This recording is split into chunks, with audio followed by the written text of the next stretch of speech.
The letter arrived on a Tuesday morning, and it wasn't even addressed to her. Abigail Turner was still holding her chef's apron when Derek Holt, the ranch manager, slid the envelope across the kitchen counter like he was serving her an eviction notice. His eyes didn't meet hers. They never did when he was about to do something he already knew was wrong. "Mr. Morgan's family sent word," he said. "They want the house cleared out by end of month. Staff reduced. Kitchen shut down." He straightened his collar. "That includes you." Abigail looked down at the pot of chicken broth she'd had simmering since 5 in the morning. The steam was still rising. "He's not dead yet," she said quietly. Derek's jaw tightened. "He might as well be. If that were you lying upstairs, forgotten, surrendered, waiting for the clock to run out, would you want someone to fight for you? Or would you have already stopped believing anyone would? Before you find out what Abigail did next, subscribe to this channel and follow this story all the way to the end. You will not want to miss what's coming. And when you're done, hit that like button and drop a comment telling me what city or country you're watching from. I want to see exactly how far this story travels. Now, let's go back to the beginning. The day Abigail Turner drove through the gates of Red Hollow Ranch, she had $43 in her checking account, a box of her own kitchen knives in the back seat, and a voicemail from her landlord she hadn't listened to yet because she already knew what it said. She was not arriving in triumph. She was arriving because there was nowhere else left to go.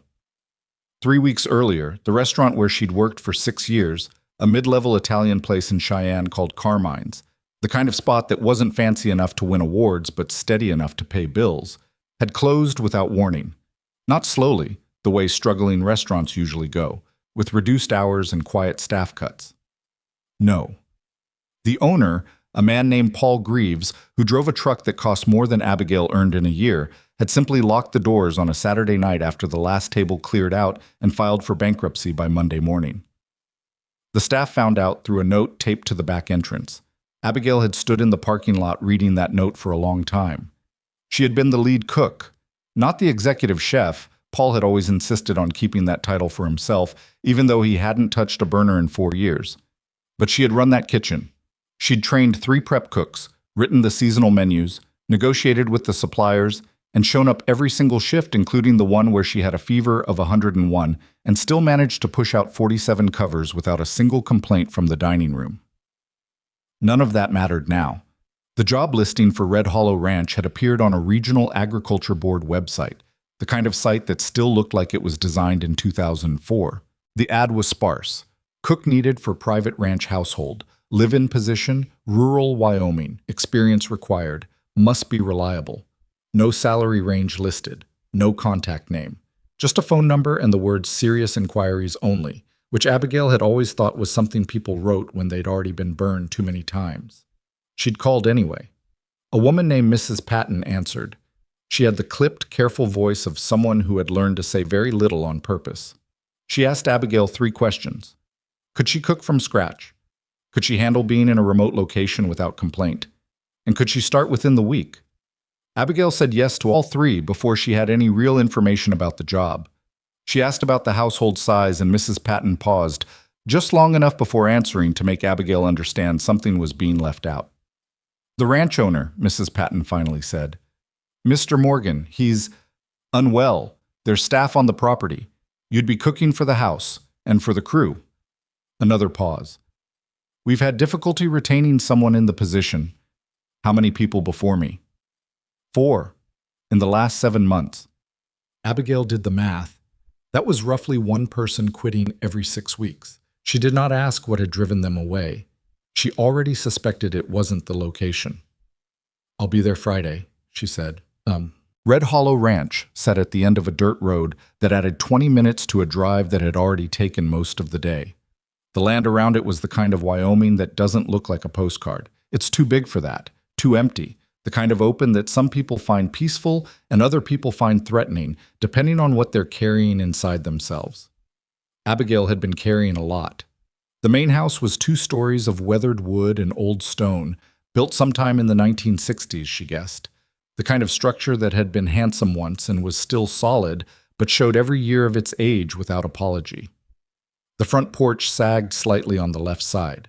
A rocking chair sat out front that looked like it hadn't been moved in months. There were flower beds along the foundation that had gone completely wild, not beautifully wild, the way gardens sometimes do, but neglected wild, the kind where you can feel the absence of the person who used to tend them. A man in his late 40s met her in the driveway. He had calloused hands and a face that had been outdoors in Wyoming weather for too many years without adequate protection. This was Derek Holt, the ranch manager, and he shook her hand with the kind of firm grip that is meant to communicate authority rather than welcome. "You're the new cook," he said. "Abigail Turner. How long you been cooking professionally?" 8 years.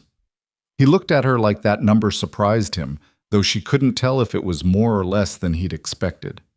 "Kitchen's through the back. I'll show you where you're sleeping, then Mrs. Patton will go over the rules." Rules. That word alone told her something. Her room was small, a converted storage space off the back hallway with a single window that looked out toward the barn. It was clean, she'd give them that. Someone had put fresh linens on the narrow bed and cleared the surfaces. There was a small dresser and a hook on the back of the door. It was not comfortable in any meaningful sense, but she had slept in worse. She set her box of knives on the dresser and looked at them for a moment. "All right," she thought. "Let's see what we're dealing with." The kitchen had not been properly used in weeks. That was obvious from the moment she stepped inside. The surfaces were clean in the way institutional spaces get cleaned, wiped down, not cooked in. The refrigerator held basics: eggs, butter, some deli meat, a few vegetables that were on their way out. The pantry was stocked with canned goods, but organized by someone who didn't cook, grouped by brand instead of by what you'd actually reach for. The cast iron skillet on the back burner had a thin layer of rust in the center that made Abigail's chest ache a little, the way a neglected tool always does. She ran her hand along the edge of the prep counter. Solid. Good bones. "Previous cook used mostly frozen," Derek said from the doorway. He was watching her the way people watch someone they've already decided is going to fail, waiting to be proven right. "Before that?" "Same." "And before that?" A pause. "Silas's wife used before she passed." He said it flat, like a fact about weather. "That was 2 years ago. Silas hasn't eaten a real meal since—" He stopped. "He barely eats at all." Abigail turned around. "What does the doctor say he needs?" "Doctor says he needs to want to live." Derek's expression didn't change. "Which he doesn't seem interested in doing." She held his gaze. He looked away first. "When does the crew eat?" she asked. 6 in the morning, noon, and 6 at night." "And Mr. Morgan?" "Whenever Mrs. Patton can get him to take something, usually a protein drink, sometimes toast." Derek crossed his arms. "Don't take it personally when he won't come down. Nobody does anymore." "I'm not here to take things personally," Abigail said. "I'm here to cook." She didn't try to meet Silas Morgan that first day. This surprised everyone, she could tell. Mrs. Patton had given her a careful rundown of the household expectations that included a line about introducing herself to the owner at the earliest opportunity, and 3 of the 4 ranch hands she met in the first hour all found slightly different ways to ask her if she'd gone upstairs yet, as if they were waiting for the spectacle of it. She didn't go upstairs. Instead, she spent the afternoon doing a proper inventory of the kitchen. Every cabinet, every drawer. She found a set of mixing bowls in the back of a deep cupboard that had dust on the inside, which meant they hadn't been used so long that dust had settled through the air gap in the lid. She found a handwritten recipe card tucked inside a battered copy of Better Homes and Gardens cookbook, dated 1987, for something called Edna's Corn Pudding. The handwriting was a woman's, careful and looped, and the margins had notes. "Double the cream. Silas likes it sweeter." She set the card on the counter where she could see it. She made a shopping list. Not a big dramatic overhaul, that would take time and budget she hadn't established yet, but the essentials that were missing: onions, garlic, celery, a decent stock chicken, fresh herbs if the hardware store in town carried them, dried if not, cornmeal. At 5:30 she started dinner for the crew. What she made was nothing fancy: a pot of white bean soup with ham hock, cornbread from scratch, a simple salad of whatever vegetables were still good. She'd worked with worse. The smell of the soup started moving through the house around 6, and she noticed Mrs. Patton slow down when she passed the kitchen door, then continue on without saying anything. The 4 ranch hands came in at 6.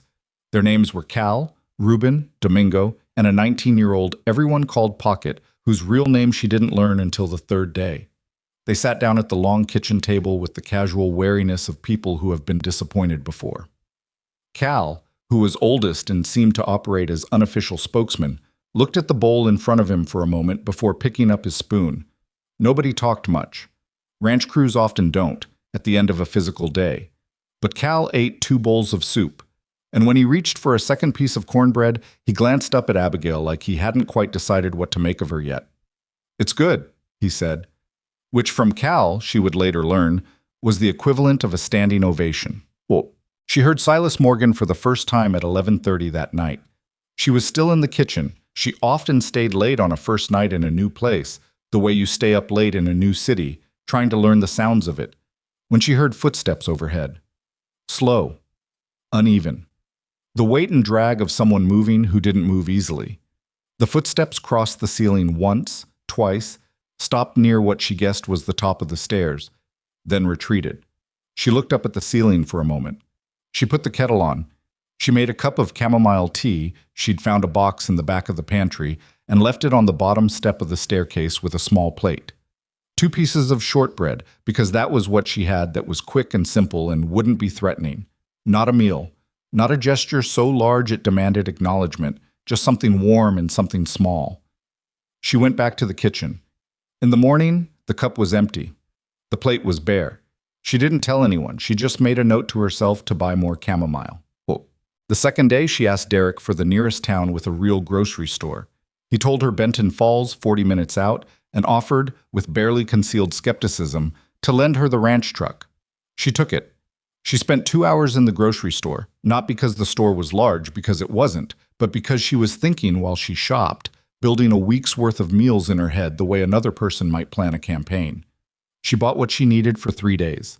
Nothing extravagant, nothing that would make Derek raise an eyebrow when she submitted the receipt. Potatoes, carrots, good beef for a stew. Dried beans. Fresh butter. A pint of heavy cream. 3 different kinds of onions because good cooking starts with not skimping on onions. A bar of dark chocolate because something in her said later, "You'll need this later." On the way back, she stopped at a small farm stand operating out of someone's garage and bought a bundle of dried sage and a small jar of local honey. The woman running it, somewhere in her 70s with paint-stained fingernails, looked at Abigail's armload of groceries and said, "Cooking for a crowd?" "Trying to," Abigail said. The woman nodded like she understood something deeper than the words. "Feeding people is a form of love, you know," she said. "Most people don't realize that until they're hungry." Abigail thought about that the whole drive back. On the 3rd day, she made Edna's corn pudding. She didn't announce it. She didn't send anyone upstairs to mention it. She made it the way the recipe card said, with double cream, and she let the smell of it do the work. She heard footsteps above the kitchen for almost 20 minutes before they stopped.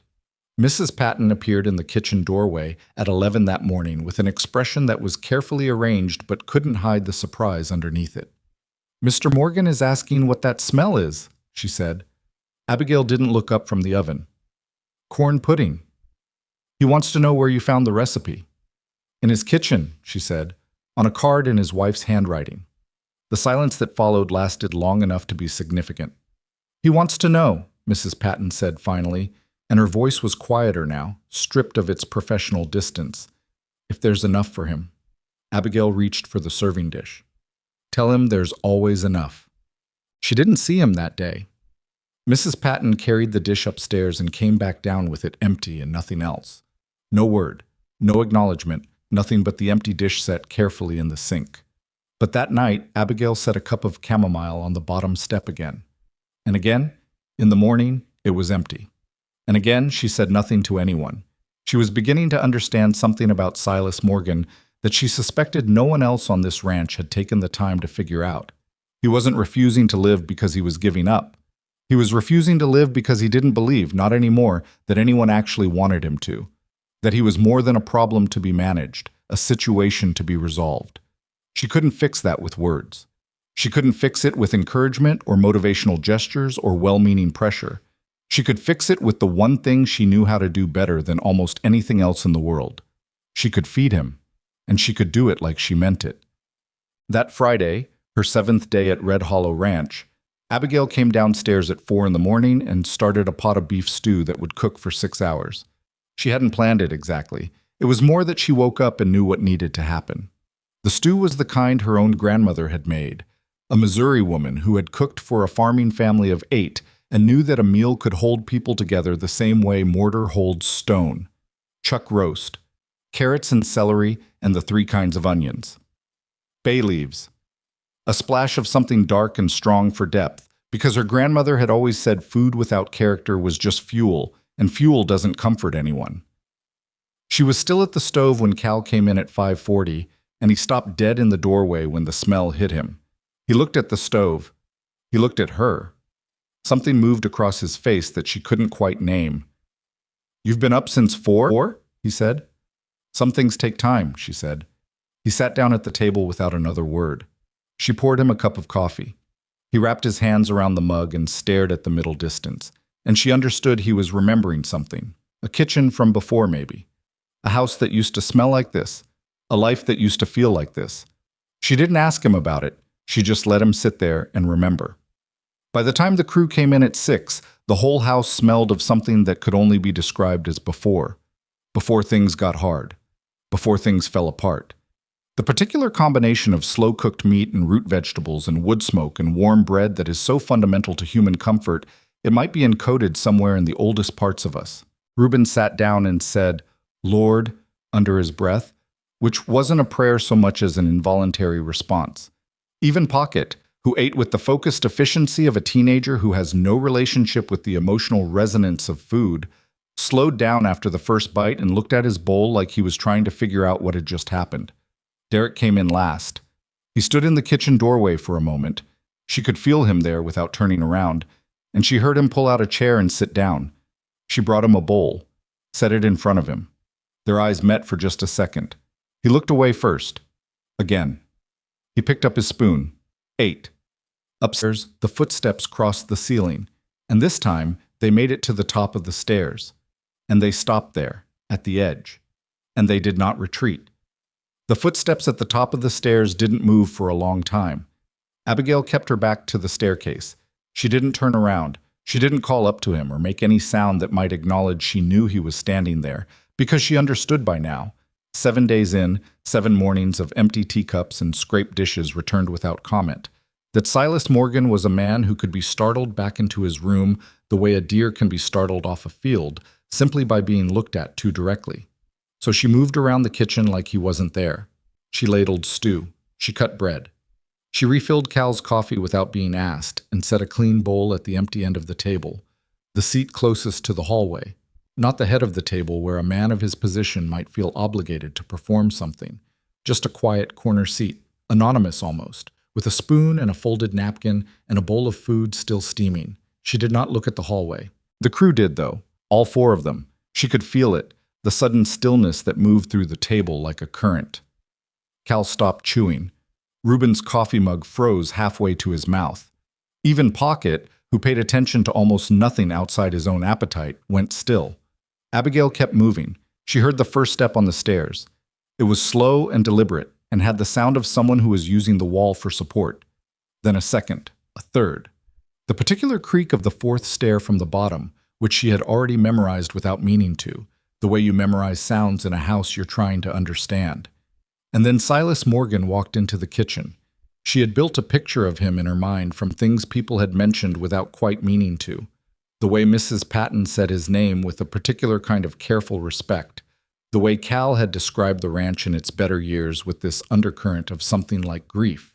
The way even Derek, who seemed to resent everything, spoke of Silas's past decisions with the tone people use for things they can't argue with. She had expected someone who looked like what people described. A man who had been formidable. What she saw was a man who had been through something that had tried very hard to take everything from him and had mostly succeeded. He was tall. That part had survived. Broad through the shoulders, or he had been once, though illness had taken some of that and left the frame without its former weight. His hair was almost fully white and needed cutting. He wore a flannel shirt that had been washed so many times the plaid had faded to something approximate, and jeans that hung a little loose at the hip. He moved carefully, with the measured economy of a man who had learned not to trust his own body, and he was holding the door frame with one hand as he came through it. His eyes were gray and they were sharp, and they moved around the kitchen in a way that told her his mind was still working fine, even if everything else had been put through the ringer. He looked at the table, at the crew, who were all looking at him, at the bowl at the end of the table. Then he looked at Abigail. "You made the corn pudding," he said. His voice was rough from underuse, the way a hinge sounds when it hasn't been opened in too long. "Yes, sir," she said. She was at the stove. She did not stop what she was doing. "Where'd you find Edna's card?" "Inside the cookbook on the second shelf. It was bookmarked, sort of, tucked in at the corn pudding page." Something crossed his face. Not grief exactly. Grief was what you had in the first months. This was something older and quieter, the kind that settled in and stopped announcing itself. "She made it every Sunday," he said, more to the room than to her. "I know," Abigail said. "There were notes in the margin. She doubled the cream." A sound came out of him that wasn't quite a laugh and wasn't quite something else. It was the sound of a man who has been holding something tight for too long and just let it shift slightly. He looked at the bowl at the end of the table. He looked at it for a long time. Then he pulled out the chair and sat down. Nobody made a production of it. That was the thing Abigail would remember. How good these men were, in that moment, at pretending things were normal. Cal reached for the bread without comment. Reuben started talking to Domingo about a fence post situation in the north pasture. Pocket 8. The kitchen filled back up with the ordinary sounds of a working crew having breakfast, and Silas sat at the end of the table with his hands around a bowl of stew, and for the first several minutes he didn't eat, just sat with it, like the warmth coming through the ceramic was something he needed to feel first before anything else. Abigail kept her back to them. She cleaned the counter. She made more coffee. "This is chuck roast," Silas said eventually. "Yes, sir?" "Where'd you get it?" "Benton Falls, the IGA on Main. Should have gone to Malone's Meats, one street over. Frank Malone cuts it better." "I didn't know about Malone's." "Now you do." She turned around then, because it was natural to turn around when someone is giving you information, and she found him looking at her directly. Not the way Derek looked at her, assessing and waiting to be disappointed. Not the way the crew looked at her, which was cautiously hopeful. He was looking at her the way someone looks at a thing they're trying to understand. "You've been leaving tea at the bottom of the stairs," he said. "Yes, sir." "That's your idea?" "Yes, sir." "Why?" She considered lying. She considered something diplomatic. She went with the truth because she'd found it was usually faster. "Because I heard you up at night and I thought you might want something warm, and I didn't think you'd come down here to get it." His jaw moved slightly, like he was working something over. "You've been cooking for this crew every meal since you got here?" "That's what I was hired for. 4 people before you quit inside of 2 months. I know." "So why haven't you?" She wiped her hands on her apron. "Because I haven't run out of reasons to stay yet." He looked at her for another moment. Then he picked up his spoon and ate. And the way he ate, slowly at first, then less slowly, with the increasing focus of someone whose body is reminding them that it still wants things, even when the mind has been arguing otherwise, told her more than anything he could have said. He finished the bowl. He didn't ask for more, but he didn't leave either, and that in itself felt like something. Derek found her in his garden that afternoon. She had been out there for an hour, not with any real plan, just walking the beds that ran along the south side of the house, seeing what was there. The answer was more than she'd expected, and in worse shape than it should have been. Someone had planted thoughtfully once. There were raised beds with the remnants of what had been herbs, a plot that had grown tomatoes and peppers, and along the far end something that might have been a cutting garden for flowers, though it was difficult to tell anymore under all the overgrowth. The bones were good. The neglect had been thorough. She was crouching over a patch of what she thought might be oregano gone wild when Derek's boots appeared in her peripheral vision. "He came down for breakfast," Derek said. "I know, I was there. First time in 4 months." She pulled a weed. "Okay." Derek was quiet for a moment. She could feel him working himself up to something. "Don't make this into something it's not," he said finally. "He has good days and bad days. A good day doesn't mean—" "I know what a good day means," Abigail said. She didn't look up. "I'm not planning a party. I'm just saying people get attached to the idea of something turning around, and then when it doesn't, they get—" "Derek." She sat back on her heels and looked at him. I came down here to see if there's anything worth salvaging in these beds. I'm not a therapist and I'm not a doctor, and I'm not trying to save anybody. I'm trying to figure out if there are herbs here I can use." She paused. "Is there a water line out here, or do I need to run a hose?" He stared at her. "There's a spigot on the east corner of the house." "Thank you," she said, and went back to the oregano. He stood there another few seconds, and she had the strong sense he was revising something about her, recalculating. Then his boots disappeared and she heard him walking back toward the barn. What she found in those garden beds over the next 3 days was the first real surprise Red Hollow Ranch had given her. There was oregano and thyme, both perennial and therefore still technically alive under the chaos of the weeds, just waiting to be uncovered. There was a rosemary bush against the south wall of the house that was ancient and woody and utterly indestructible. There was rhubarb coming up at the far corner of the kitchen garden, more than she could reasonably use, and a patch of chives that had apparently been reseeding itself for years with no help from anyone. Along the fence that separated the kitchen garden from the backyard, there were raspberry canes, unpruned and tangled and furious, but alive. And when she pushed through them on the second afternoon, she found, behind them, half a dozen strawberry plants that had somehow survived. She stood there in the middle of that mess with dirt on her knees and scratches on her forearms from the raspberry canes and felt something shift in her chest. This place is not as gone as it looks, she thought. She brought the strawberries in on a Wednesday morning, 6 of them, not enough for a dessert, barely enough to mean anything except that something was still growing here. And she set them in a small dish in the center of the kitchen table before the crew came in.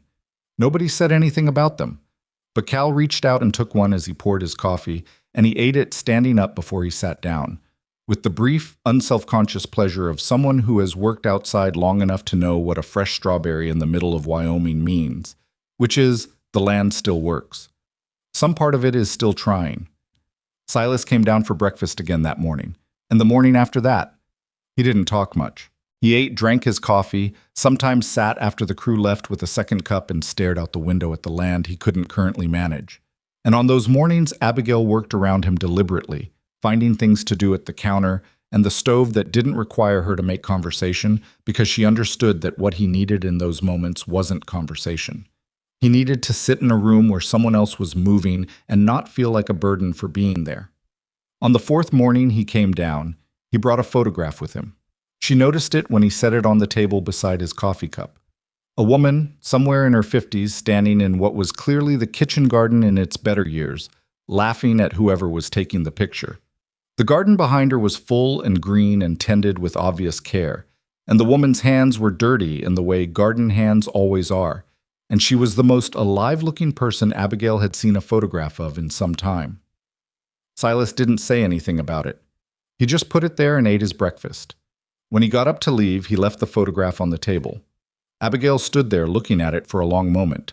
Then she picked it up carefully and leaned it against the windowsill above the sink, where the light came in from the east in the morning, and caught it directly. She found Silas at the bottom of the stairs an hour later, stopped there as if he'd been walking toward something and lost his reason for going. He was looking at the floor. "The photograph is at the window," Abigail said. She was carrying a basket of laundry from the back room, and she didn't slow down. "I thought it should have some light." He didn't say anything, but that evening, when she came through to start dinner, she noticed he'd moved the photograph from the windowsill to a small shelf near the kitchen door, in a spot where it could be seen from the table. That was Edna's spot. She was certain of it, the way it fit there, the way Silas's eyes went to it when he sat down the next morning, without him seeming to notice he was doing it. That shelf had held her photograph before, and somewhere in the fog of his grief, he had taken it down, and now someone had put her back. The first real fight happened on a Thursday. It started with the Sunday dinner idea, which was Abigail's, and which she brought up to Derek because she needed his sign-off on the budget before she could do anything meaningful with it. "A Sunday supper," Derek repeated. He said it the way you repeat something you want to make sure you heard correctly before you explain why it's not happening. A real one. Not just for the crew and Silas, all at the table together. Maybe a neighbor or two, if any of them are willing to come. She'd been thinking about this for days. He needs to be around people in a context that isn't medical. Just a meal, a regular Sunday meal. He hasn't sat at the dining room table in over a year. He's been sitting at the kitchen table every morning this week. Derek opened his mouth and closed it again. The dining room is different. Why? Because that's where they used to... He stopped. That's where Edna used to have Sunday dinners. Before she got sick. Before everything. He rubbed the back of his neck. You can't just walk in here and start replicating what that woman built over 30 years and expect it to. I'm not trying to replicate anything, Abigail said. I'm trying to give him a reason to sit at a table with people who care about him. The room is just a room. To you, maybe. She absorbed that. Fair enough. But the kitchen table isn't big enough for everyone, and I want to make enough food that there are leftovers. That matters. Abundance matters. You can't have abundance on a kitchen table that seats 5. Derek looked at her for a long time. How much do you need? She handed him the list she'd already written. He looked at it, looked at her. You already wrote the list. I was optimistic. He made a sound that was almost, a short, dry laugh, and she filed that away carefully because she suspected Derek Holt did not do that often. Fine, he said, but if you won't come down, don't push it. I never push, she said. Derek looked deeply skeptical of this claim, but said nothing more. She spent Saturday the way she spent any day before something that mattered, methodically, without rushing. She started bread dough in the morning and let it do its first rise while she broke down 2 whole chickens she'd brought from Malone's Meats, which was exactly as good as Silas had said. She roasted the bones for stock. She made a green bean dish with bacon and onion and a splash of cider vinegar that she'd watched her grandmother make every summer, and which she had never written down but somehow knew in her hands more than her head. She made corn pudding again, double cream, Edna's way, and she made a berry cobbler with the raspberries she'd picked from the garden that morning, scratched up her arms again, but this time she'd worn long sleeves. Mrs. Patton appeared in the kitchen doorway at 2 in the afternoon and stood there watching without speaking, which was unusual for her. Abigail waited. He's nervous, Mrs. Patton said, finally. About dinner? About going into that room. A pause. I've been with this family 9 years. I watched Edna put that dining room together piece by piece. Silas gave her the long oak table for their 25th anniversary. She refinished it herself. Her voice stayed professional, but something behind it was not. He hasn't been in there since the funeral reception. Abigail set down her knife. She gave Mrs. Patton her full attention because the woman was telling her something important, and she understood that.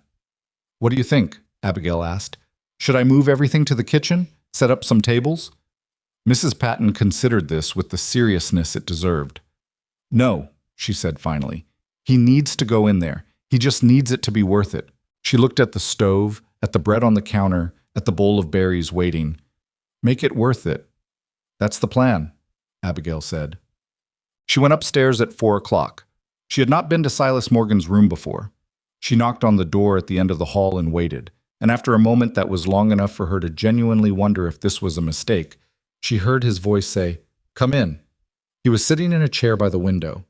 He had dressed, real clothes, a good shirt, his hair combed, and the effort that had gone into that was visible in the way he was sitting, like he had used up something to get to this point and was now conserving what was left.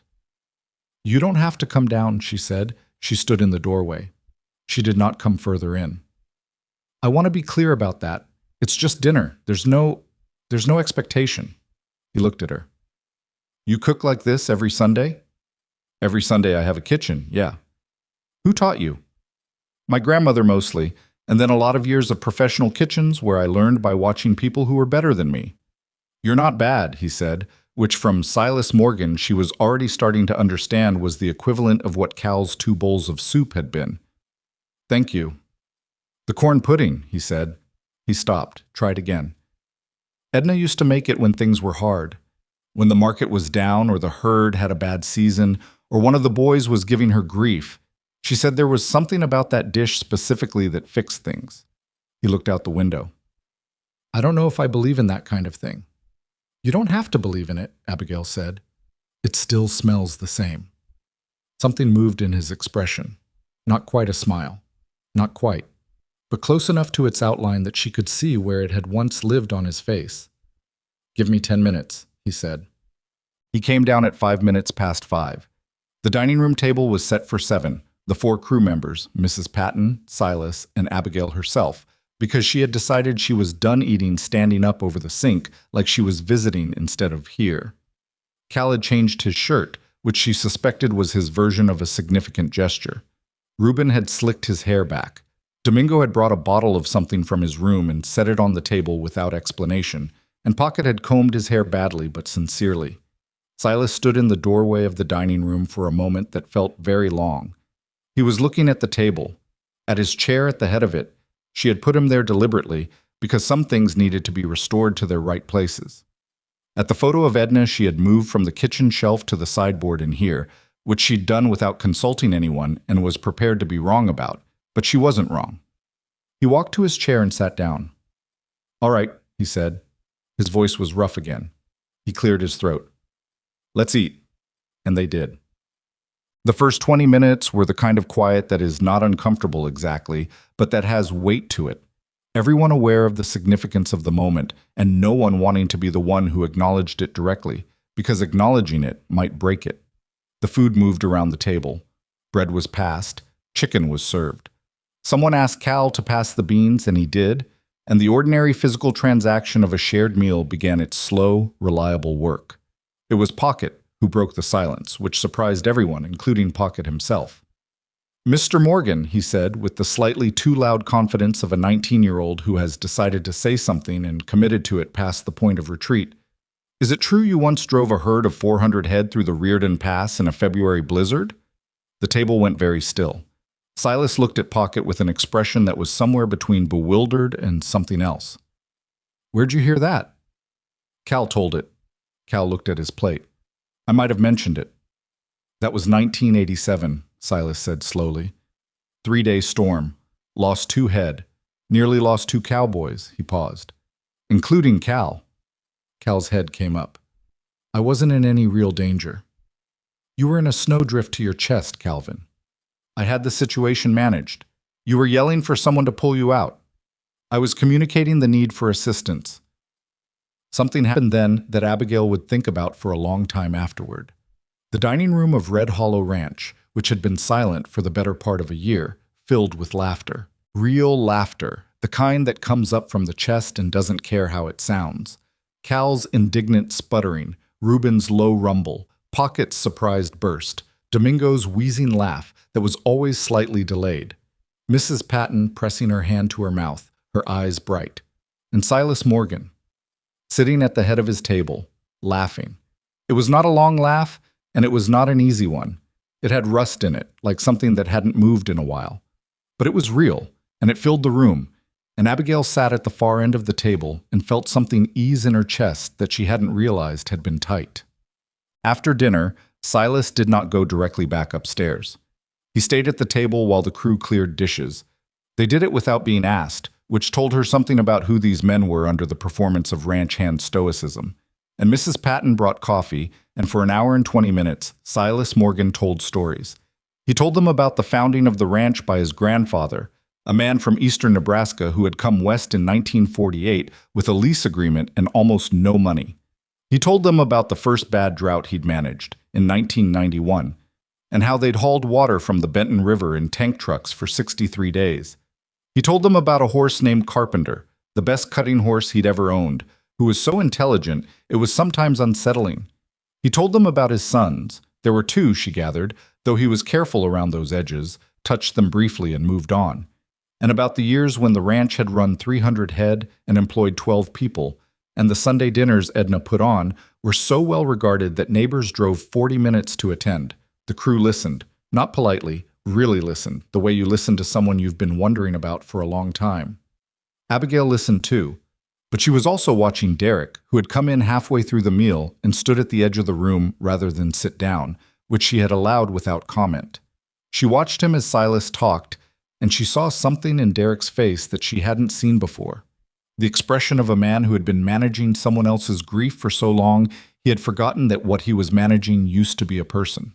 It was somewhere around the Carpenter story that Derek pulled a chair from the wall and sat down in it sideways and didn't say anything, just sat there in the room where a man he had known for 15 years was alive again in some way that mattered. Silas wound down around 8 o'clock, the natural tide of it.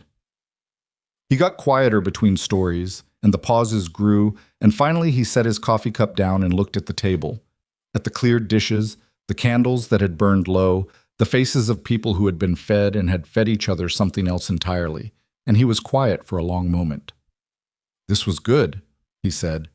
He said it plainly, without sentiment, the way a man who has spent his life in Wyoming says a thing when he means it completely. He looked at Abigail.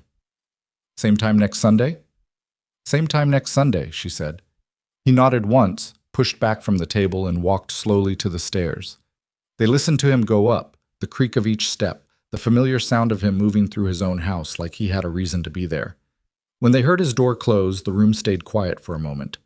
Then Cal said, very quietly, to no one in particular, "Well." And Reuben said, "Yeah."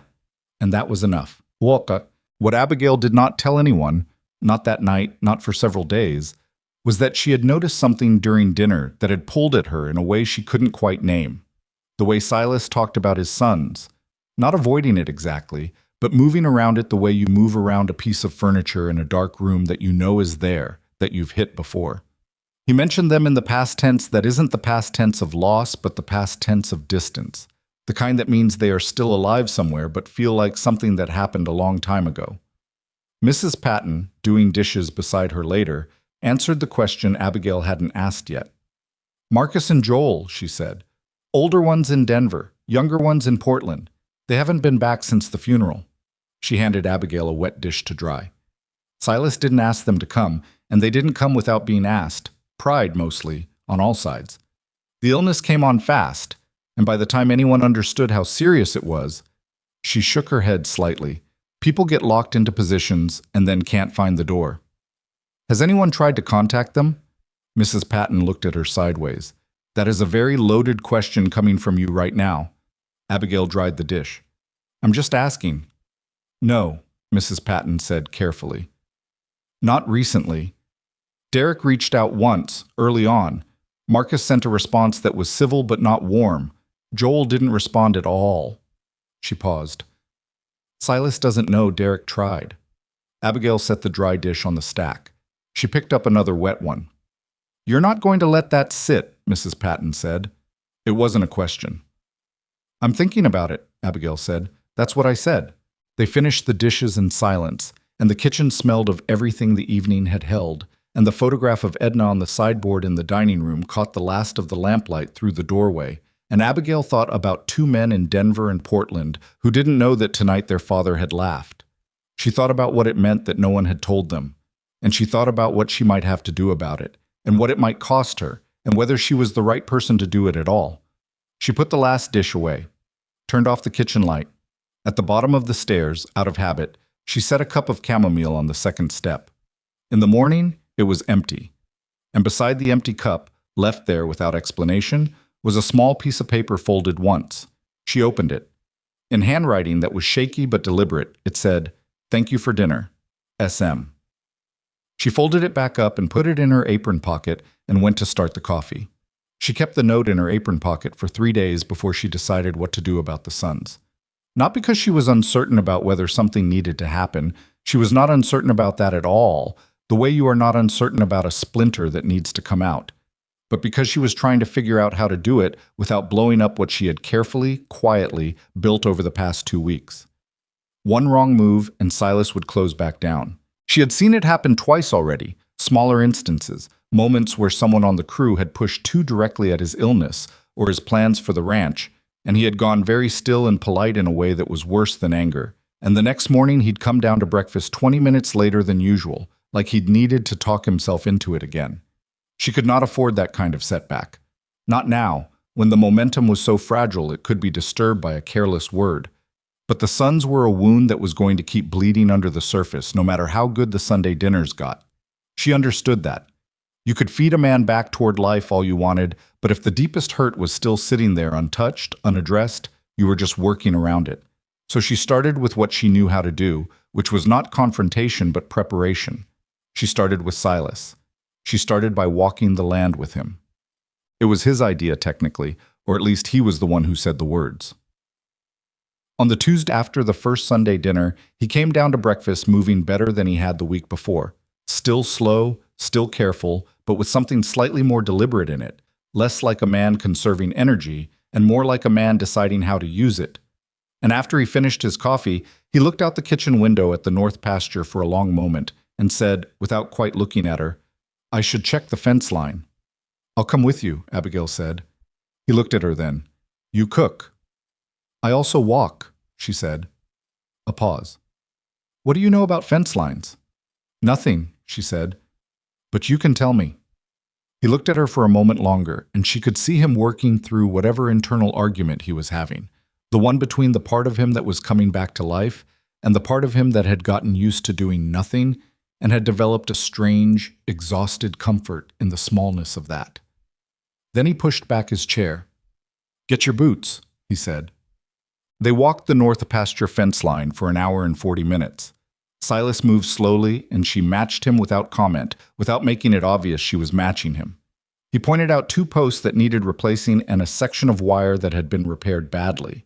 Cal fixed that last October, bless him, but Cal is not a fencing man.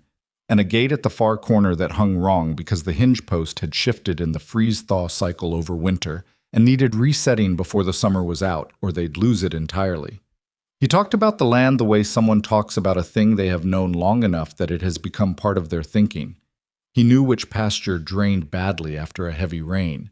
He knew where the soil went sandy in a strip along the east edge and what that meant for grazing rotation. He knew the names of landmarks that didn't appear on any map, the double cottonwood, the low wash, the place where a lightning strike in 1994 had split a pine tree and left the 2 halves both living, improbably, growing apart from each other at 45-degree angles. Abigail listened. She asked questions when she had them, and didn't ask them when she didn't. She watched him move through this land that was his, and saw the way it changed him to be in it, the way his posture shifted slightly, the way his voice stopped having that careful thinness of a man who had been indoors and unwell too long. At the gate with the bad hinge, he crouched down to look at the hinge post, and she watched his face while he was looking at it, and what she saw was not a sick man. What she saw was a rancher. "Cal can reset this," he said. He was talking to himself as much as to her. "Needs to come out 6 inches. Drive a new post alongside and sister them. Shouldn't take more than an afternoon." "I'll tell him," Abigail said. Silas looked up at her. "You know what sistering a post means?" "I know it now," she said. He made a sound that was closer to a real laugh than anything she'd heard from him yet. He pushed himself upright, slowly, and stood there looking out over the pasture with his hands in his pockets and the morning light coming in low from the east. And he was, in that moment, so completely the person he had been before all of this that it almost hurt to look at him. "I used to do this every morning," he said. "Walk the land. My father did it. His father did it. You find things early if you walk it daily. Problems before they become disasters." He was quiet for a moment. "I stopped when Edna got sick, and then I just—" He stopped. Started over. Stopped. Abigail didn't say anything. She had learned that silence at the right moment was a form of respect. "She would have hated what this place looks like right now," he said. "The garden especially. She'd have been out there in April with her gloves on." A pause. "She wouldn't have yelled at me about it. She would have just been out there, and that would have been worse." "I've been working on the garden," Abigail said. He turned to look at her. "I know, Mrs. Patton told me. Said you found the strawberries. And the rosemary, and her rhubarb." His jaw tightened for a moment, just briefly. "She loved that rhubarb. Made a pie with it every June." He looked back at the pasture. "I didn't know it was still out there." "Still going strong," Abigail said. "Rhubarb is stubborn." "So was she," he said. And this time it was not a sad thing. It was a true thing, said with a love so old it had become simply part of how he understood the world, like gravity or weather. They walked back to the house mostly in silence, but it was a different silence than the ones she'd navigated when she first arrived. This one had room in it. She called Marcus Morgan on a Wednesday afternoon from the truck, parked on the gravel road a quarter mile from the ranch house where no one could see her. She had his number from Mrs. Patton, who had given it to her with the measured look of someone handing over a match near dry grass. "I want to be clear," Mrs. Patton had said, "that I did not advise this." And then she had written the number on a piece of paper and handed it over. The phone rang 4 times and she was preparing herself for voicemail when he picked up. "Marcus Morgan." His voice was careful in the way of someone who doesn't recognize a number but answers anyway out of professional habit. "Mr. Morgan, my name is Abigail Turner. I'm the cook at Red Hollow Ranch." A silence that was 2 seconds at most but had a great deal in it. "Okay," he said. "I want to be up front with you. Your father doesn't know I'm calling. Nobody at the ranch knows I'm calling except Mrs. Patton, who gave me your number and has taken a formal position of non-involvement." Another pause. "What do you want, Ms. Turner?" "I want you to know that your father came out to walk the fence line with me on Tuesday. First time he's been on the land in 4 months. He identified 3 months. He identified 3 maintenance issues and knew the name and history of every landmark between the North Pasture Gate and the Double Cottonwood." She stopped. "He's coming back. I don't know how much or how fast, but he is. And I think he needs his sons to know that." The silence on the other end was longer this time. She heard him breathe once, deliberately. "You said you're the cook," Marcus said. "Yes, sir." "Not his doctor, not his case manager, the cook." "Yes, sir." "And you're calling me because someone had to," she said. "And because I've been there 6 weeks, and I've watched him sit at that dining room table and tell stories about this ranch and the people on it. And there's a version of the story he only tells around the edges, the version with his sons in it." The silence this time was the longest yet. She waited. "He doesn't want us there," Marcus said finally, and the word finally was wrong because it wasn't relief, it was the sound of something that had been rehearsed too many times.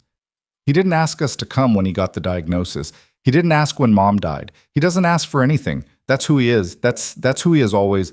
"I know," she said. "I've known him 6 weeks, and I know. He doesn't ask." She paused. "But he left a thank you note at the bottom of the stairs after dinner. To me. A woman he'd known less than 2 weeks. He knows how to say thank you to a stranger." She let that sit for a moment. "I don't think the distance between you is indifference. I think it's 2 people waiting for the other one to go first and neither one going." She could hear him not responding. She could hear him doing something with that. "I can't make you come," she said. "I'm not your father's spokesperson, and I'm probably overstepping every professional boundary that exists. But I'm asking you, come for Sunday dinner 3 weeks from now. Just dinner." "You make Sunday dinner?" "Every week. It's a whole thing." She hesitated. "The cornbread alone is worth the drive." A sound came through the phone that was small and involuntary, and might have been, in another context, a laugh. It died quickly. "I'll think about it," Marcus said. "That's all I'm asking." She hung up and sat in the truck for a few minutes, looking out at the distance, at the land rolling away in every direction, and she thought about all the ways this could go wrong and all the reasons it might not work, and all the damage a failed reunion could do to a man who was just beginning to want to be alive again. Then she thought about the note at the bottom of the stairs. "Thank you for dinner. SM." She started the truck and drove back to the ranch to make lunch. But she did not call Joel. Not because she had decided not to. She had not decided anything yet, but because Marcus needed time to sit with it. And if Marcus came, Joel might follow. And if she called Joel directly before Marcus had processed the conversation, she might create a situation where the brothers were negotiating with each other about whether to come, and that negotiation could end badly without her having any ability to affect it. She had learned something working in professional kitchens. Timing was everything, and timing was not about moving fast. It was about knowing when something was ready and not touching it before then. What she did in the meantime was keep walking the land with Silas. They went out every morning he felt well enough, which was 4 mornings that week and 3 the next. She learned the geography of the ranch the way you learn the geography of a person's face when you spend a lot of time with them. Not just the features, but the expressions, what changes with weather and what stays constant, where the old scars are and what made them. Silas had a way of talking about the land that was unsentimental and deeply attached at the same time, the way only someone who has worked a thing with their hands for 40 years can be. He started pointing things out to her that were not problems to be fixed, but simply things. The way the light hit the Benton River Valley at 6 in the morning in late spring. The spot where deer came down to the lower pasture at dusk. An ancient wooden fence post in the far northeast corner that his grandfather had set in 1951, still standing, wrapped now in decades of wire and rust and improbable endurance. "Leave it," Silas said when she asked about that one. "It's structural at this point, meaning it holds the whole corner together by being what it is. She thought about that more than he probably intended her to. The morning everything shifted with Derek happened on a Thursday, in the barn. She had gone out to bring the crew their mid-morning coffee. She'd started doing this 2 weeks in, just showing up with a thermos and cups, and nobody had commented on it because ranchmen rarely comment on good things that simply appear in their lives. They just absorb them. And she found Derek in the barn alone, sitting on a hay bale with his hands between his knees, not doing anything, which for Derek was deeply unusual. She poured him a cup without being asked and sat on the bale across from him.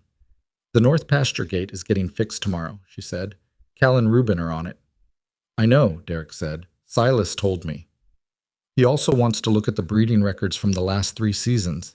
He asked me to ask you where they're kept." Derek was quiet for a moment. "In the office. Filing cabinet, right side. He said he might want to sit down with you next week. Go through them." Another pause, longer. "He say that to you?" "On the walk Tuesday." Derek looked at his coffee cup. "He used to do this every fall, planning session. Him and me and Cal go through the breeding program, decide on the rotation. Haven't done it in 2 years." He turned the cup in his hands. "I've been making those calls on my own. Don't know if I've been making them right." "Have there been disasters?" "No." "Then you've probably been making them close enough to right." He looked up at her. It was the most direct look she had gotten from him in 6 weeks, and what was in it was complicated. A resentment that had mostly dissolved and wasn't sure what to do with itself now, and something that might have been the beginning of something else. "Why do you care so much?" he said. It wasn't quite a question. "You've been here 6 weeks. You didn't know him before. You could have shown up, cooked the food, collected the wage. Nobody would have blamed you." She thought about how to answer that honestly. "My grandmother had a stroke when I was 22, she said. She was in a care facility for a year before she died. The nurses there were good. The doctors were competent. The food was—" She paused. "The food was fuel. Nobody cooked for her like she was a person who had preferences and a history and a whole life behind her. She just ate what was put in front of her and she got smaller." She looked at her coffee. "I've thought about that for a long time." Derek was quiet. "So you're here because of your grandmother?" "I'm here because I needed a job," she said. "But I stay because of my grandmother." She looked at him. "And because the ranch needs what it needs, and I know how to do it." He looked back at his coffee. Outside, one of the horses made a sound in its stall. The barn settled around them with the particular smell of hay and work and animal warmth that is one of the oldest human smells there is. "I owe you an apology," Derek said. He said it the way people say things they've decided to say before they can undecide. "From when you first got here, I wasn't welcoming." "You were protective," she said. "Of him, of the ranch. That's not the same thing." He looked up again. "That's a generous reading." "It's an accurate one." He nodded once, slowly. "All right." He got up, brushed hay from his jeans. "I'll pull the breeding records before the weekend. Have them ready if he wants to look." "Thank you," she said. He went back to work. She sat for a moment, finishing her coffee, and she thought about how the barn smelled like it had been used hard and cared for faithfully, and had weathered things and was still standing, which seemed like it meant something. Whoa. 3 days before the third Sunday dinner, Marcus Morgan called her back. She was in the kitchen, elbow deep in bread dough, when her phone rang on the counter. She wiped her hands and picked up. "We're coming," he said. No preamble. "Joel and me." She absorbed that. "Joel called you?" "I called Joel." A pause. "After you called me, I sat with it for a week, and then I called Joel and we talked for—" He stopped. "We talked for a long time. Longer than we've talked in maybe 2 years. Something shifted in his voice. He didn't know how bad it had gotten. I didn't tell him the details because I didn't want to. I don't know why I didn't tell him. Because saying it out loud made it real. Because if Joel knew how bad it was, then I had to know too." Abigail was very still. "He's actually getting better," Marcus said.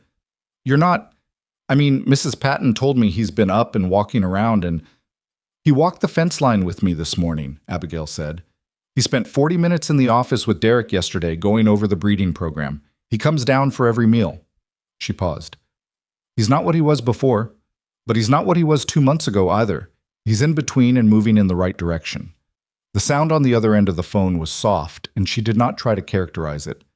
"We'll be there Saturday night," Marcus said. "If that's okay. So he has a night to before Sunday dinner, so it's not all at once." "That's okay," she said. "I'll make the guest rooms ready." "He doesn't know we're coming." "I know." Should we?" "No," she said. "I'll tell him Friday. That gives him a day to feel whatever he needs to feel about it before you get there." She paused. "And Marcus? He's going to act like it's not a big deal, like it's perfectly normal for you to show up. He might even be a little short with you at first, because that's what he does when something matters too much for him to say so directly." A long quiet. "Yeah," Marcus said. "I know." "I know you know," she said. "I'm just saying it out loud so you don't forget it when it's happening." "Okay." A beat. "Thank you, Ms. Turner." "Abigail," she said. "Abigail." He was quiet for a second. "What are you making for Sunday dinner?" She almost smiled. "Your father's wife's corn pudding," she said. "Double cream. And everything else I can think of." She told Silas on Friday morning. She waited until the crew had gone out and Mrs. Patton had left for her weekly errands in Benton Falls, and it was just the two of them in the kitchen. He was at the table with his second cup of coffee and the breeding records, making notes in a margin in his deliberate, slightly shaky handwriting, and she set a plate of toast beside him without him asking, and then sat down across from him. He looked up. She did not build to it. She did not set it up with softness or careful framing. She had decided that Silas Morgan was the kind of man who respected directness more than he would ever respect being managed, and that handling him gently was its own form of disrespect. "Marcus and Joel are coming Saturday evening," she said. "I called Marcus 3 weeks ago. I didn't ask your permission, and I'm not going to apologize for it, but I'm telling you now so you have time." The silence that followed was absolute. Silas did not move. His hand with the pen in it was very still above the records page. His face went through something she could not fully read. Not anger, not quite, but something that had anger somewhere in its neighborhood, along with 3 or 4 other things that were bigger than anger and didn't have simple names. "You called my son," he said. His voice was flat. "Yes, sir." "Without telling me?" "Yes, sir." "That was not your place." "No," she said. "It wasn't." Another silence. He set the pen down. He looked at the records page, but he wasn't seeing it. She waited. "What did you say to him?" he asked finally. "That you walked the fence line. That you knew the name of every landmark on this ranch. That there's a version of the story you tell about this place and the people on it where your sons are missing from the edges, and that I thought someone should tell them you're still here." His jaw was tight. A muscle in it moved. "I told him you don't ask for things," she said, "that you never have, and that not asking doesn't mean not wanting." He was very still for a very long time. "They're both coming," he said. "Both of them." Something crossed his face then that she had not seen there before. It was not relief exactly. It was bigger than that and more complicated. The kind of thing that has been locked in a chest for so long that when the lock finally gives, the chest itself shakes with it. He picked up his pen. He looked back at the breeding records. He made a mark on the margin of the page. Then another. She started to get up. "Abigail," he said. She stopped. He did not look up from the page. "The guest rooms need extra blankets. Marcus runs cold." A pause. "Joel's wife? She's not coming?" "Just your sons this time." A nod. He went back to the records. She went to get the extra blankets from the hall closet. Her hands were not quite steady, which she noticed with some detachment, as if they belonged to someone else. She stood in the closet for a moment with her arms full of blankets, and she breathed once, deliberately, the way her grandmother had taught her when she was small and things felt too big. One breath, just one, and then you move. She moved. That afternoon she went out to the garden. She had been working on it in pieces for weeks, and what it looked like now was a thing in transition, no longer abandoned, but not yet what it was going to be. That in-between state that looks messier than either extreme, but is actually the most alive of the three. The beds were cleared and turned. The rosemary had been cut back hard and was already throwing new growth from the base, pale green and vigorous. The raspberry canes were trained up along the fence instead of sprawling through everything. The strawberries had company now. She'd brought in starts from a nursery in Benton Falls, planted them in the row beside the survivors so that the old ones and the new ones were growing alongside each other. She was on her knees weeding the herb bed when she heard boots on the path behind her. She didn't turn around. She knew those steps. Silas stood at the edge of the garden. She could feel him there, the way she had learned to feel his presence in a room, the particular quality of attention he brought with him. She started this from nothing, he said, 1979, the year after we bought the place. She said a house without a kitchen garden wasn't finished yet. Abigail sat back on her heels. She was right. He was quiet. You put in new strawberry starts. Beside the old ones, she said. The old ones will teach the new ones where to grow. That's... She stopped because she had been about to say something that might be too much. Then she said it anyway. That's how it works, usually. The old ones and the new ones next to each other, each one doing what it does. A pause. She heard him exhale slowly. I'm going to need help tomorrow, he said, when they get here. She understood he didn't mean physical help. I'll be here. Don't make a big production of the dinner, the Sunday dinner. Don't... He struggled with it. Just make it what it's been. Don't make it a ceremony. It won't be, she said. It'll already be too much, he said. It'll already be too much to sit at that table with them. Don't add... I know, she said. I know, Silas. He was quiet for a long moment. She waited, on her knees in the dirt with her hands full of weeds, while he stood at the edge of what his wife had built and looked at it coming back. The rhubarb needs dividing this fall, he said finally. You split it and replant both halves. Makes both of them stronger. I'll put it on the list, she said. His boots turned on the path and she heard him walk back toward the house, slowly but steadily, the walk of a man who knew where he was going. She turned back to the herb bed and her hands found the next weed and she pulled it clean from the root, and the earth smelled like itself, wet and mineral and old. And somewhere above the western ridge, the afternoon light was doing what Wyoming light does in late spring, going gold and horizontal and vast. And she did not let herself think too far ahead, because she had learned that about hope. You had to take it in pieces, one evening at a time, one cleared row at a time, one cup of tea at the bottom of the stairs at a time. She kept her hands in the dirt, and she worked until the light changed. Marcus and Joel arrived at 6:17 on a Saturday evening, which Abigail knew because she was watching the clock the way you watch a clock, when something that cannot be undone is about to happen. She heard the truck before she saw it, a rental, dark blue, moving up the dirt road with the careful pace of someone who hasn't driven this road before and is taking it seriously. She was at the kitchen window, pretending to do something with a pot, and she watched it park in the gravel and watched the doors open and watched two men get out. Marcus was the older one and looked it, mid-30s, the kind of face that had been handsome in a sharper way when he was younger and had settled into something more substantial with time. He was built like his father, broad through the chest, and he stood beside the truck for a moment looking at the house with an expression she couldn't read from this distance but could feel the weight of through glass. Joel was younger by what looked like 3 or 4 years, slighter, and he got out of the passenger side and just stood there with his hands in his jacket pockets, looking at the front porch and the rocking chair and the flower beds that were no longer the same flower beds he had last seen, because Abigail had spent 2 evenings that week clearing them out and getting the first things planted. And she watched him notice the difference and not quite know what to do with it. They didn't talk to each other right away. They just stood there, the two of them, looking at their father's house in the evening light. She gave them 2 minutes. Then she went to the front door. You must be Abigail, Marcus said. He had his hand out before she'd finished opening the door, which told her something about him. A man who moves toward things rather than waiting for them to come to him, which probably meant the 2 years of distance from his father had cost him in ways he'd stopped letting himself think about. Marcus, she said. She shook his hand. Then she looked at Joel. Joel was looking past her into the house.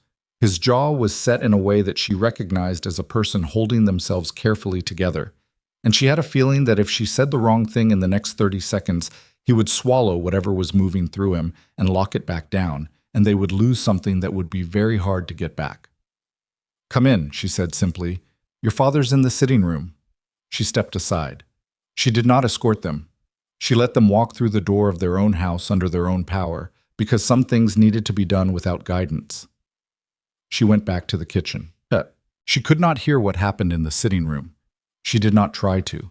She kept her hands busy with the things that needed doing for tomorrow, the bread starter that needed feeding, the stock she was reducing, the cobbler filling she was putting up from the last of the garden berries, and she let the house hold whatever was happening in the other room.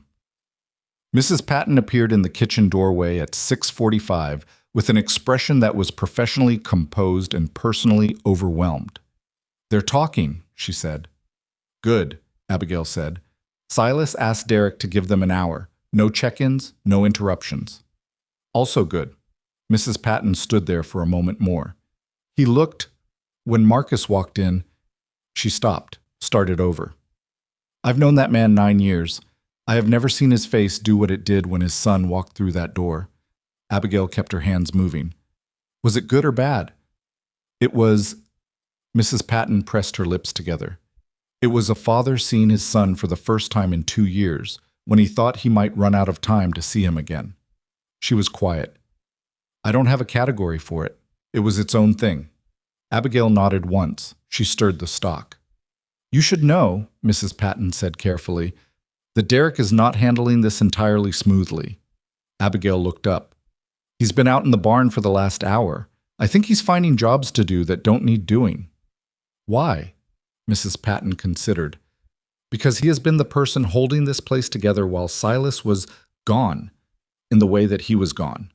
And now the sons are here, and the sons are going to have opinions about the ranch and its future, and Derek doesn't know where he stands anymore." Abigail set down her spoon. "I'll go talk to him." "You don't have to—" "I know," she said. "Why?" Derek was in the barn doing exactly what Mrs. Patton had said, manufacturing work, moving things that didn't need to be moved and checking things that had already been checked. He had a way of doing useless labor that looked purposeful from a distance, which Abigail suspected was a skill he'd developed over a long career of managing situations that made him uncomfortable. She leaned against the barn door with her arms crossed. "They're with him," she said. "I know. He wanted the hour with them. I know that too." "Derek." She waited until he stopped moving and looked at her. "You have been running this ranch for 2 years. The decisions you made kept it alive. Silas knows that. He told me that in almost exactly those words." Derek's jaw worked. "He said that to you?" "Week before last, in the office. We were going through the breeding records and he said—" She thought back to the exact words because she knew they mattered. He said, "Derek kept his head when I lost mine. That's not nothing. That's everything." The silence in the barn was very large. Derek turned back to the fence post he was not actually fixing and put his hand on it and stood there. She could see something working in him, the particular internal labor of a man who has been holding a weight for a long time and has been told he is allowed to set it down but doesn't quite know how to unclench his hands.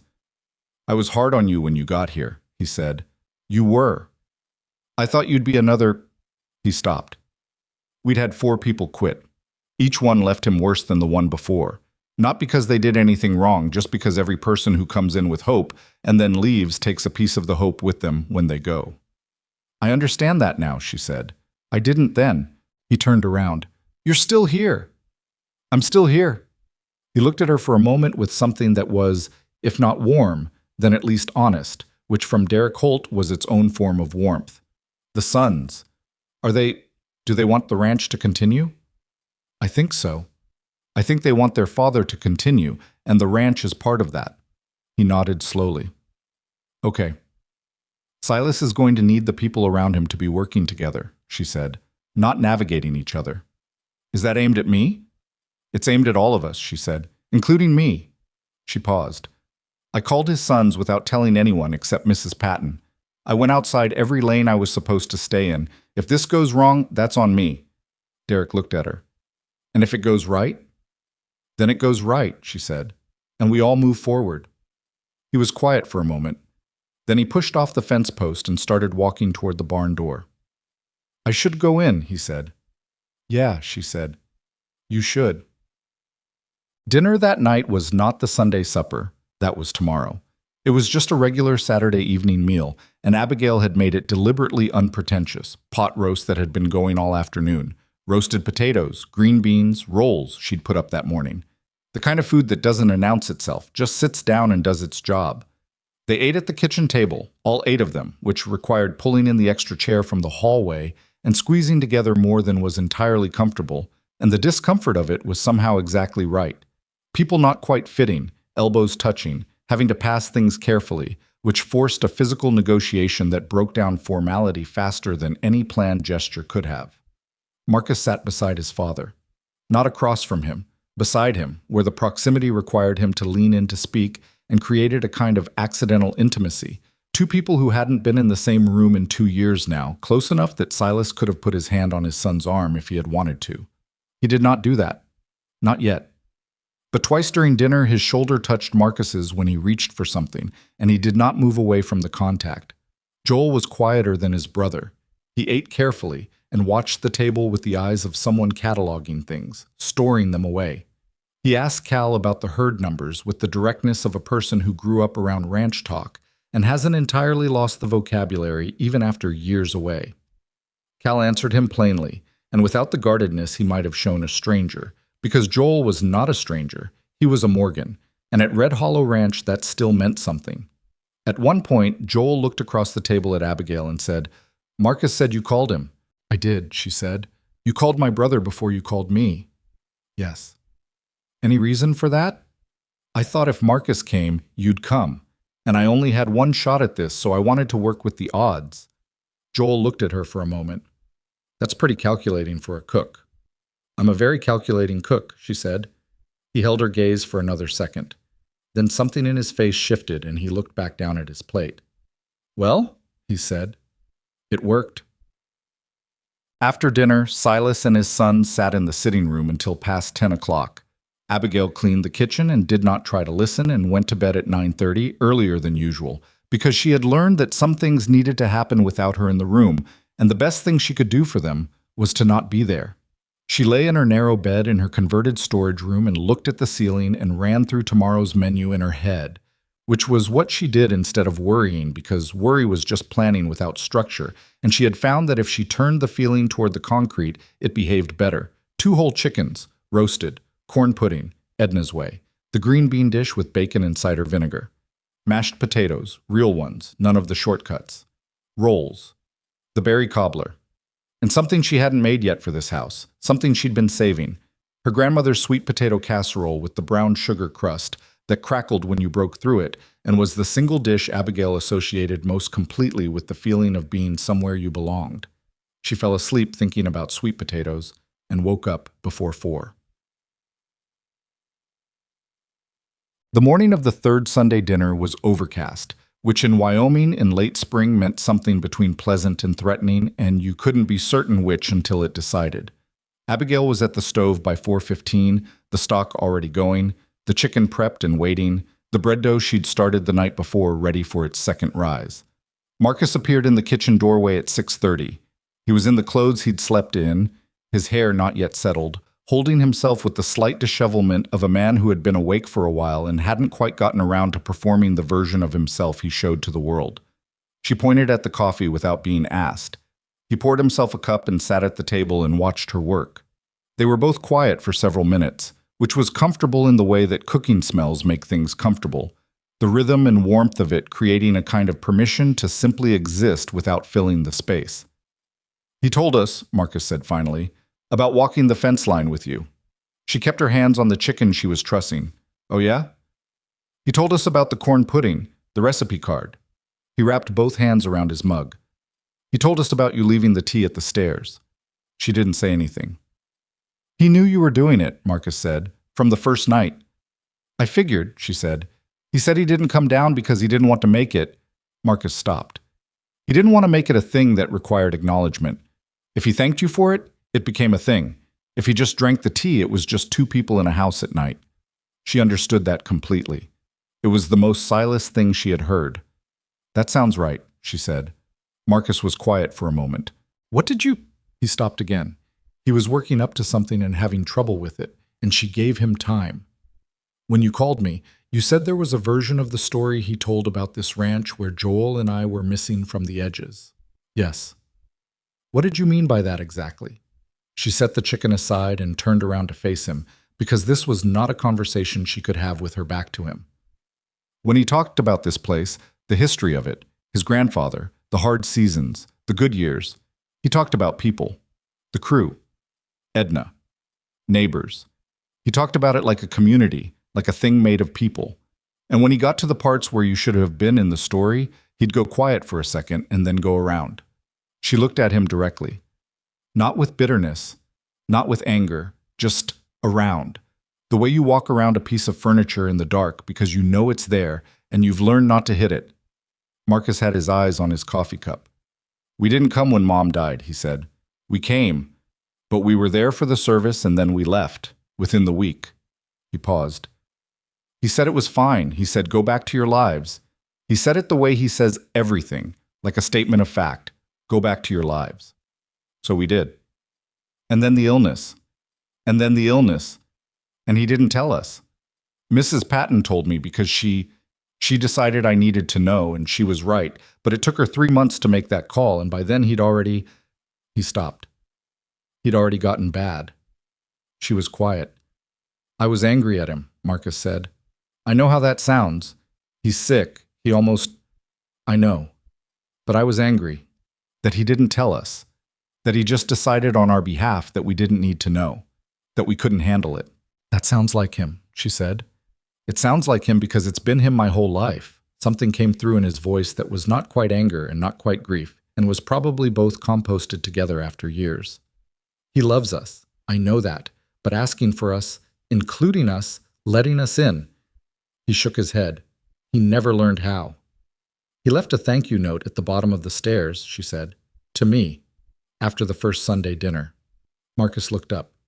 A man who can write a thank you note to a woman he barely knows, she said carefully, has the capacity. He's just spent so long not using it toward the people it matters most that it's... She thought about the fence post, the hinge that needed resetting before it could hold again. It needs some work. Marcus sat with that. But he's here, she said. He's downstairs and he's eating and he's walking the land, and yesterday he sat in that sitting room with you and your brother for 4 hours. She turned back to the chicken. That's not nothing. That's not nothing at all. Joel came down at 7 and ate breakfast without much conversation, which she understood by now was his nature.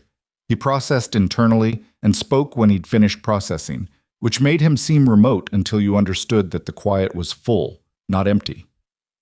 Silas came down at 7:30. He looked at his sons at his kitchen table, both of them, coffee cups in hand, the evidence of them having been here overnight in the particular way that adult children leave evidence in a parent's house. A jacket over a chair, shoes near the door. And he looked at them with an expression that was so quickly controlled she nearly missed it. But she was watching. She had started watching him closely enough by now that she caught the things that came and went in under a second. And what came and went in that second was something enormous. He sat down. Mrs. Patton appeared with his coffee. He looked at the breeding records he'd left on the table the night before and then at Marcus. I want to walk the south pasture after breakfast, he said. Both of you. Marcus and Joel exchanged a look that was brief and careful. Okay, Marcus said. The south pasture is where we're considering the expansion, Silas said. If we expand at all. I want your opinion. Another exchange of looks, faster this time. Joel set his coffee cup down. You want our opinion on the expansion. You're both educated men. You both grew up on this land. Yes, I want your opinion. It was not an apology. It was not a declaration. It was Silas Morgan letting his sons back in through the door he knew how to open, which was a practical one, a ranching one, a this land is ours and you belong to it door. It was the only door he had that opened from the inside. Joel picked his coffee cup back up. After breakfast, he said. After breakfast, Silas confirmed, and reached for the records. Abigail kept her eyes on the stove. Dr. Henning's call came at 11:30. Abigail was alone in the kitchen when Mrs. Patton came in with a look on her face she had not worn before. Not the controlled professional look, not the barely contained emotion look, something else. Something that had been hit with news so unexpected that the system hadn't finished processing it. Dr. Henning called, Mrs. Patton said. Abigail turned around fully. He wanted Silas to have the results before the family dinner, rather than after. Mrs. Patton was choosing her words with extraordinary care, which meant the words mattered. The last round of tests, the blood work from 3 weeks ago, and the imaging from last month. And? The markers that were... Mrs. Patton stopped, steadied herself. The inflammatory markers that were elevated and causing they've dropped. Significantly. The imaging shows... She pressed her hand flat against the kitchen door frame. Dr. Henning said it's not a resolution. He was very clear about that. He said this isn't over and it isn't certain and there are no guarantees. She looked at Abigail. But the trajectory has reversed. He said that 3 months ago he was writing a very different kind of report. He said, her voice changed. He said, whatever is happening here is working. The kitchen was very quiet. Does Silas know? Abigail asked. Dr. Henning spoke to him directly. I came to tell you because Mrs. Patton stopped. Because I thought you should know. Abigail turned back to the stove because she needed something to do with her hands, and the stove was there. She adjusted something that did not need adjusting. The chicken was in the oven. The corn pudding was ready to go in at 3. The sweet potato casserole was waiting. Everything was where it needed to be. Is he all right? She asked. Silas. He's sitting with his sons in the south pasture, Mrs. Patton said. I sent Derek out to tell him about the call, 15 minutes ago. Abigail nodded. Mrs. Patton came fully into the kitchen and sat down at the table, which she had never done in Abigail's presence. She always stood, always maintained the professional remove of her position. She sat down and she put her hands on the table and she looked at them. 9 years, she said quietly. I have worked for this man for 9 years. I was here when Edna was diagnosed. I was here when she died. I was here when he stopped eating and stopped going outside and stopped. She shook her head. I called 4 cooks, 4 people before you. I wrote the listing. I made the calls. I interviewed the candidates. She looked up at Abigail. I hired you because your references were good, and you were available immediately, and I was desperate. I want to be honest about that. I hired you because I had run out of other options.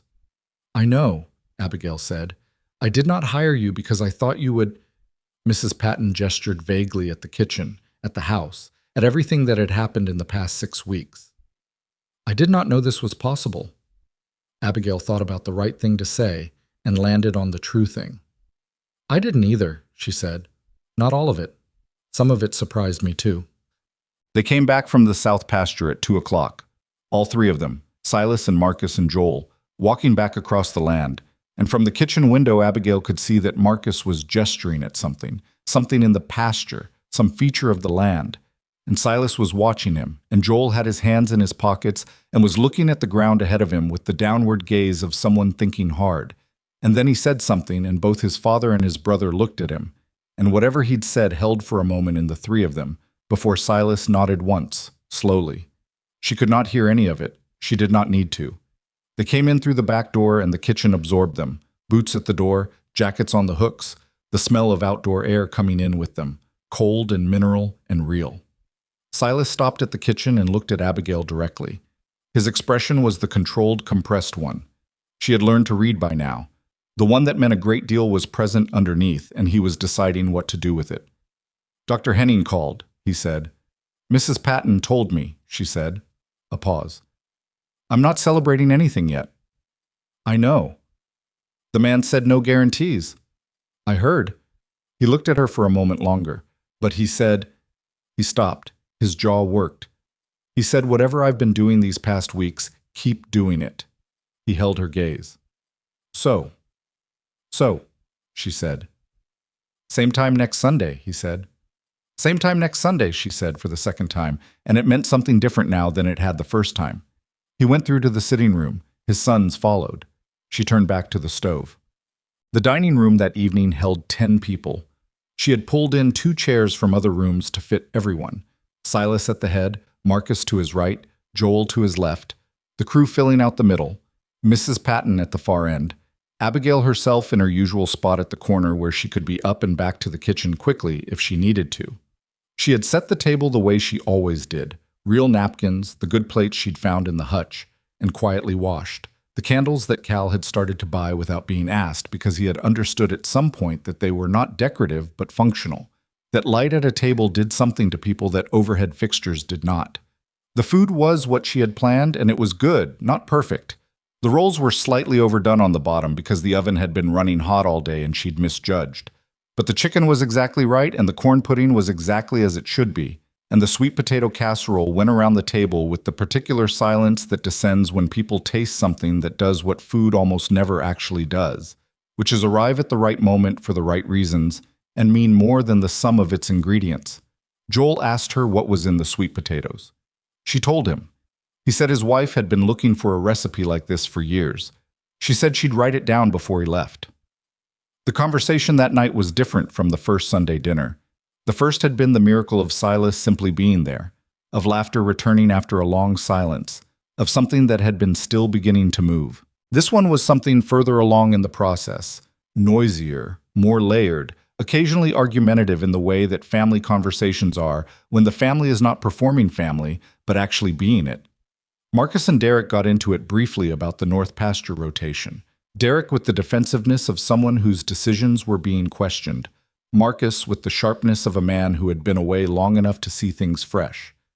It got pointed for a minute, the two of them talking over each other, until Silas said simply, "Both of you are right and both of you are wrong, and we'll figure it out on Tuesday." And the argument deflated, not because he had resolved it, but because he had claimed it, put his hand on it, declared it his problem to sort out, which was the first time he had claimed a ranch problem in months, and everyone at the table felt that. Cal, who did not usually speak at length at meals, told a story about a calving season in 2009 that had gone sideways in every possible way and somehow turned out fine. And the story was long and detailed and had the quality of a man who had been carrying it around waiting for an audience big enough to deserve it. And by the end of it, Pocket was laughing so hard he had to put his fork down. Silas, at the head of the table, listened to all of it. He ate everything on his plate. He had a second serving of the corn pudding without being offered it, just reached for the dish and served himself. And Abigail noticed this and said nothing, and felt something in her chest that she could not and did not try to name. After dinner, Marcus helped clear the table without being asked, which surprised Derek visibly, and Joel washed dishes alongside Mrs. Patton with the comfortable efficiency of someone who had done kitchen work before and didn't consider himself above it, and Abigail stood at the counter cutting the cobbler into portions and listening to the house full of sound, conversation, and running water, and the scrape of chairs and someone in the other room, she thought it was Pocket, laughing at something Cal said. And she thought about her grandmother, who had cooked for people her whole life, and had ended her years in a place where nobody cooked for her with any sense of who she had been. She thought about what it meant to feed a person like they had a history. She cut the cobbler and plated it and brought it out and set it on the table, and Silas looked at it and looked at her and said, "What is this?" "Berry cobbler," she said. "Raspberries from the garden." He looked at it for a moment. "Edna used to make a cobbler," he said. "I know," she said. "This isn't hers, this is mine." He looked up at her. "Hers was better, probably," she said. "But this one's here." Something moved in his expression, not the quick thing that came and went, but something slower and more settled, the kind that stays. He picked up his spoon. "It's good," he said. And Marcus said, "It's really good, actually," from across the table. And Joel made a sound of agreement through a full mouth, and Cal said, "I've been eating this woman's food for 6 weeks, and I still don't know how she does it." And the table came alive again around the cobbler. This simple thing, these raspberries from a garden that had been abandoned and was now growing again. And Abigail sat in her corner chair and ate her own portion and listened to Red Hollow Ranch sound like itself. Outside, the Wyoming evening was doing what it does, going wide and quiet and enormous in the particular way of that country, where the sky is so large that human things look small beneath it, but do not feel small, because the distance makes them somehow more distinct, more precise. A lit window in all that dark, a table full of people in all that silence, a thing that is alive and specific and here. Silas Morgan sat at the head of his table with his sons on either side of him and his crew around him and a woman at the corner who had arrived 6 weeks ago with $43 and a box of knives. And he was eating cobbler made from raspberries his wife had planted. And the house smelled of everything the evening had held. And he was, without question, still here. Marcus and Joel stayed for 11 days. Nobody had planned for 11 days. Marcus had booked a return flight for Tuesday, and Joel had a life in Portland that involved a design firm and an apartment and a cat being watched by a neighbor who had agreed to 3 days, maximum. But Tuesday came and Marcus didn't mention the flight, and Joel called his neighbor and asked for another week, and neither of them explained this to anyone, including each other, because it didn't require explanation.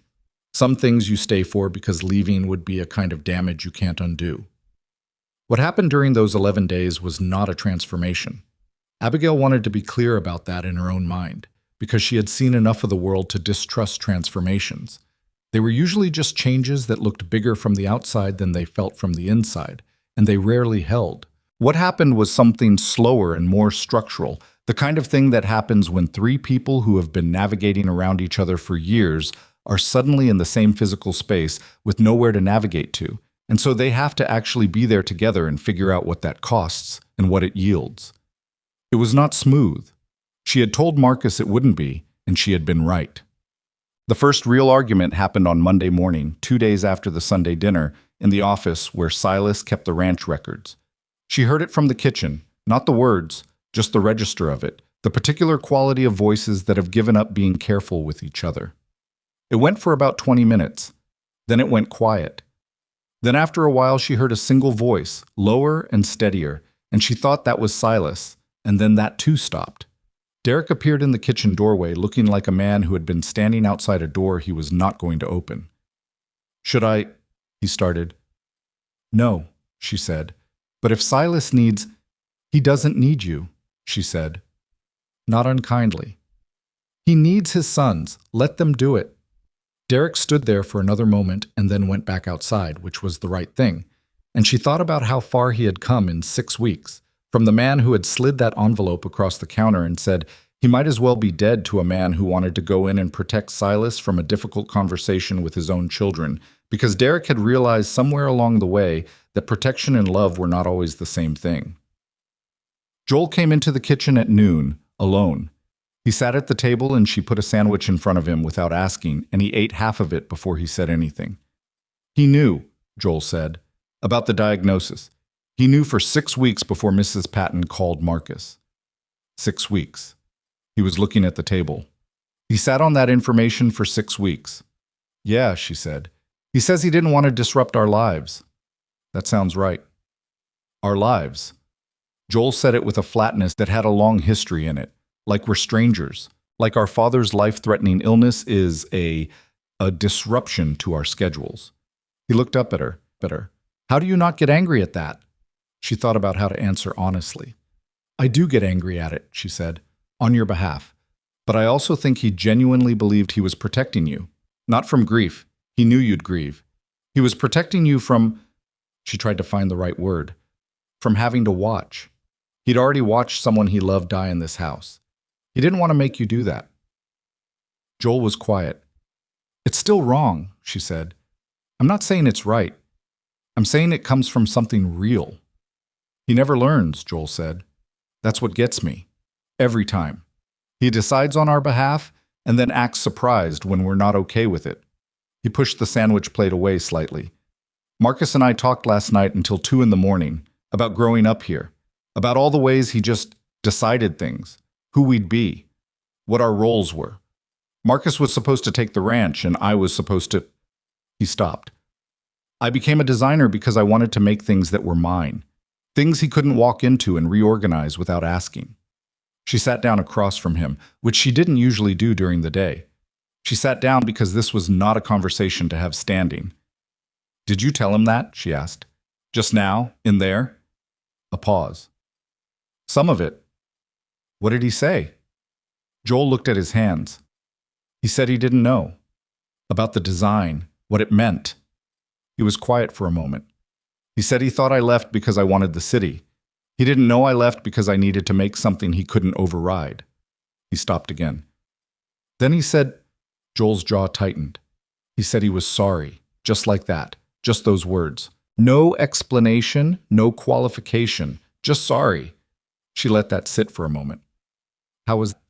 "Terrible," Joel said. "And also—" He didn't finish the sentence. He didn't need to. She understood what also meant in that context. Also what they'd both been waiting decades to hear, and what was terrible was that it had taken a near death and a stranger calling his brother on the phone to make it happen, and also somehow it was still enough that it had happened at all. "Eat the rest of the sandwich," she said, getting up. He ate it. Marcus and Silas worked out something in those 11 days that Abigail was not privy to and did not try to access. She saw the evidence of it in the way Marcus started showing up at the morning walk without being asked, and the way Silas started including him in the conversations with Derek about the ranch's operational decisions. deferring to him not as a child being educated, but as another mind being consulted. It was not comfortable, not yet. There were silences between them that had too much in them to be ordinary silences. There were moments at the dinner table when one of them said something and the other went very still for a second, the way you go still when you hear a sound you recognize but can't immediately place. But Marcus came to the south pasture and looked at the land with his father, and they talked about what it could be. And Joel came too on the third day and stood at the fence line looking out at the distance with the eyes of someone who had been away long enough to see what was here with a freshness his father no longer had. And he said things about the landscape that surprised Silas. Not ranch things, not operational things, but things about form and space and what the land communicated, the particular way the basin held light in the afternoon, the line of the ridge against the sky. And Silas listened to his younger son talk about his ranch in a language he hadn't expected, and had the expression of a man discovering that what he thought was a foreign country was actually somewhere he'd been before, just described differently. On the 9th day, Joel asked Abigail if she could show him the garden. She took him out after breakfast. He walked through the bed slowly, hands in his pockets, looking at things with the focused attention he brought to everything. He stopped at the spot where the new strawberry starts were growing alongside the old survivors. "You planted new ones next to the old ones," he said. "The old ones are established. They know the soil here, know where the water runs. The new ones learn from proximity." Joel crouched down and looked at them. "That's a design principle," he said. "Literally. You put the new element next to the proven one, so the new one inherits the logic of the space." He looked up at her. "Did you do that on purpose? With us? The sons next to the ranch?" She almost smiled. "I did it on purpose with the strawberries," she said. "What you do with the metaphor is your business." He looked back at the plants. "He asked me yesterday if I'd come back more often," he said. "Not to run the ranch, not to take it over, just to come back. Regularly." "What did you say?" "I said I'd think about it." He stood up. "I'm going to say yes. I just needed a day to let it be my decision and not a response to being asked." She understood that completely. The morning Marcus and Joel left, Silas was up before anyone. Abigail came down at 4:15 and found the kitchen light already on and Silas at the table with his coffee, fully dressed, the breeding records in front of him, though he wasn't reading them. He was just sitting with them, the way you sit with something familiar when you need to feel solid. She made her coffee and sat across from him, and they were quiet together for a while, which by now was one of their most fluent languages. "They're good men," he said finally. "They are," she said. "I didn't—" He stopped. "I wasn't sure for a long time whether I'd done right by them, whether the ranch and everything that came with it was, whether it helped them or both," she said. "Probably. That's how it usually works." He looked at his coffee cup. "Marcus is going to come back in August. Look at the expansion plan." Joel said. He stopped again, and this time she could see him deciding whether to say what he was about to say. Joel said he'd bring his wife at Thanksgiving, if the Sunday dinner was still going. "It'll be going," she said. "You sure about that?" She looked at him. "Are you firing me?" The thing that crossed his face was, without question, a smile. It was brief and not large, and it had rust in it, like the laugh had the first time. But it was real, and it was his. "No," he said, "I am not firing you." "Then the Sunday dinner will be going," she said. He nodded once. Outside, the Wyoming dark was starting to do the thing it did an hour before dawn, that particular shift from absolute to merely deep, the sky beginning its long argument with itself about whether to let the light back in. "Abigail," he said. She waited. "I want to tell you something, and I want you to let me finish before you say anything, because I'm not good at this, and if I lose the thread, I won't pick it back up." "Okay," she said. He looked at his coffee. "When you got here, I had already—" He thought about the word. "I had already decided. Not in the way people sometimes talk about giving up, like it's dramatic. It wasn't dramatic. It was quiet. I just stopped arguing with the direction things were going. Edna was gone. The ranch was—" He gestured vaguely. "I thought, this is how it ends. This is what the end of this looks like. A man in a room waiting." He was quiet for a moment. "And then you left a cup of tea at the bottom of the stairs." She did not say anything. "I drank it because I was cold," he said. Not because of any... I'm not saying it was the tea specifically. I'm not that simple. A pause. But you kept doing it. And you made the corn pudding. And you made the stew that smelled like... He stopped. Like before. It smelled like before. He looked up from his cup and at her directly. And I understood you weren't trying to fix me. You weren't doing a project. You were just cooking, doing the thing you do, for a man who didn't deserve it at the time. You deserve it, she said. She had said she'd let him finish, but she needed to say that. Maybe. He looked back at his cup. What I'm trying to say is that the doctors report what's happening with my health. I'm not naive. I know what it means and what it doesn't mean, and I know this could still go 100 different ways. He paused. But I'm still here right now arguing with my own body and eating your food and walking my own land and talking to my sons. And I was not doing any of those things 8 weeks ago. He was quiet. That's because of you. I want you to know that I know that. The kitchen was very still. It's because of you too, she said carefully. I can put food on a table. I can't make someone sit down at it. He made a sound that acknowledged this without quite agreeing. You made it worth sitting down for, he said. That's not nothing. She thought of what Marcus had said about the note at the bottom of the stairs. That's not nothing. That's everything. No, she said. It's not nothing. He picked up his coffee. She picked up hers. Outside, the sky made its decision, and the first gray light began to come in through the kitchen window, falling across the table, across the breeding records, across the photograph of Edna on the shelf by the kitchen door where Silas had put her back. 3 months after Abigail Turner arrived at Red Hollow Ranch, Dr. Henning called with the follow-up results from the second round of comprehensive testing. She was in the garden when it happened. She didn't hear the call itself. Silas took it in the house. But she knew something had happened because Derek came out to find her 20 minutes later with a look on his face she had not seen from him before. A look of genuine, uncomplicated relief, which on Derek Holt's face was so unusual it was almost startling. The markers are down again, Derek said. All of them. Henning said. He stopped. He put his hand on the fence post at the garden gate, the same way he'd put his hand on the barn post months ago, grounding himself in something solid. He said he's not using the word he was using before, the word that meant... He stopped again. He's not using that word anymore. She was on her knees in the herb bed. She sat back on her heels. He's still not using the word cured either, Derek said. He was clear about that. This is ongoing. There are follow-ups. There are things to watch. He paused. But he used the words meaningful improvement. And then he said, and I'm told this is not the kind of thing Henning usually says, he said, whatever that man has found to live for, he should keep living for it. The morning light was coming in low from the east. The rosemary was in full growth, thick and fragrant, and the new strawberry plants had taken completely now, indistinguishable in their vigor from the ones that had survived the neglect, all of them growing together in the same direction. The rhubarb was doing what rhubarb does, which is refuse to be discouraged by anything. She pressed her hands flat against the earth for a moment. Okay, she said. Okay, Derek said. That's all you've got? What do you want me to say? He looked at her. I want you to, I don't know, react. This is, Abigail, 3 months ago I told a woman I'd barely met that Silas might as well be dead. I remember, she said. And now he's not, she said. She looked up at Derek. That's the whole thing. That's all there is. He's not. She paused.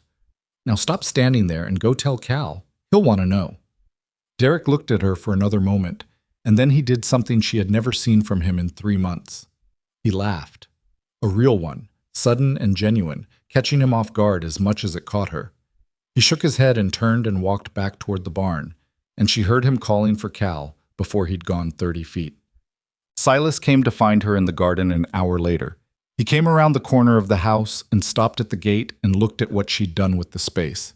He did this sometimes now, stood at the edge of things, and took inventory, the way he'd once walked the fence line for the condition of the posts and wire. The garden looked different than it had when she arrived. Not finished, not what it had been under Edna's care, but its own thing now, something in the process of becoming. Henning called, he said. Derek told me. He came through the gate and stood beside her. He was moving better than he had in months, not easily, not without effort, but with the steadiness of a body that had been talked back into cooperating. He looked at the herbs. That's Edna's rosemary, he said. It's been here the whole time. He was quiet. The strawberries look like they're all the same age now. 2 months in the same soil and they catch up to each other, she said. He crouched down slowly and looked at them the way he'd looked at the hinge post on the north gate, with attention, with knowledge, with the eye of a man who understood growing things. My grandfather used to say that land doesn't care about your problems, he said. It just wants to be worked. Keep working it, and it'll keep going. He looked at the strawberries. He was a hard man to love, my grandfather, but he was right about the land. What would he say about all this? She asked. Silas considered. He'd say I spent too much time in bed. A pause. He'd be right about that too. She laughed, a real one, surprised out of her. And Silas glanced up with something on his face that was satisfaction and warmth, and the particular pleasure of a man who has made someone laugh and knows he still has the ability. He stood up. He brushed the dirt from his knee. He looked out over the garden and past it to the land, the wide Wyoming morning, the ridgeline with its pines, the south pasture where he had walked with his sons, and made something in that walk that would last. I've been thinking, he said. Should I be worried? Probably. He put his hands in his pockets. The Sunday dinners. I want to open them up more. Neighbors, people from town.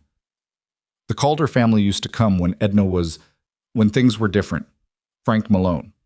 Some of the other ranchers, he paused. Edna used to say Sunday dinner was for whoever needed it, not just whoever lived here. She looked at him. That's a bigger operation than what we've been running. I know. I'll pay you more. That's not what I meant. I know what you meant. He looked at her. Can you do it? She thought about it seriously because it deserved serious thought. Bigger tables. More food. More unpredictability. More variables. More chances for something to go wrong. More chances for something to go right. Yes, she said. Good. He turned back toward the house. I'm going to call Frank Malone today. And the Calders. He paused at the garden gate. You'll need the big stock pots from the pantry. They're on the top shelf, back corner. Mrs. Patton knows where. Okay, she said. He went back to the house. She went back to the herb bed, and she thought about all the people who had sat at the wrong tables in their lives, who had eaten alone or eaten food made without care or had gone without and called it fine. And she thought about what it meant that this man was standing in the morning making phone calls to neighbors about a table that was getting bigger. She dug her hands into the earth. It smelled like itself, like it always had, like it would keep on doing long after any of them were around to tend it. She found that comforting in a way she couldn't entirely explain, the particular comfort of things that continue. The first expanded Sunday dinner happened 2 weeks later on a Saturday afternoon preparation and a Sunday that started at 4 in the morning. Pocket, who had never voluntarily arrived early for anything in his 19 years, showed up at 5:30 and stood in the kitchen doorway and said, "What do you need?" She put him to work on the potatoes. Cal and Reuben had moved the dining room table against the far wall the night before and set up 2 folding tables alongside it, end to end, creating one long surface that ran the length of the dining room and into the hallway, which was not elegant but was real, and real was what this was supposed to be. Mrs. Patton arrived at the dining room at noon with a tablecloth. She had apparently been keeping somewhere for a reason she did not explain. A long cream-colored linen cloth that Abigail recognized from the photograph of Edna in the kitchen. It had been in the background, on this same table, at a Sunday dinner from years ago. She watched Mrs. Patton spread it over the tables with the careful efficiency of someone performing an act that is both practical and ceremonial, smoothing the edges, aligning the center. "Where did you find it?" Abigail asked. "I've had it since the estate was organized," Mrs. Patton said. "I've been waiting for the right time." She smoothed the final edge. "This is the right time." Silas came down at 2 o'clock, earlier than he usually appeared before dinner, and stood in the doorway of the dining room looking at the long table, the combined thing, the extended version of what had been, set for 22 people. He stood there long enough that she came to stand beside him. "Edna would have added more chairs," he said. "We still might," she said. He muttered a sound that was the version of a laugh he'd developed that had no rust left in it. She had been noticing that for weeks, the way the rust kept coming out of his laugh, each time a little less. Until now it was just itself, Just a man finding something genuinely funny, which was who he had been before and was becoming again. The Calder family arrived at 4. Jim and Nancy Calder with their 2 teenage sons and Nancy's mother, who was 83 and walked with 2 canes and had known Edna Morgan since before Silas did and said so within the first 2 minutes. Frank Malone came with his wife and their adult daughter and son-in-law.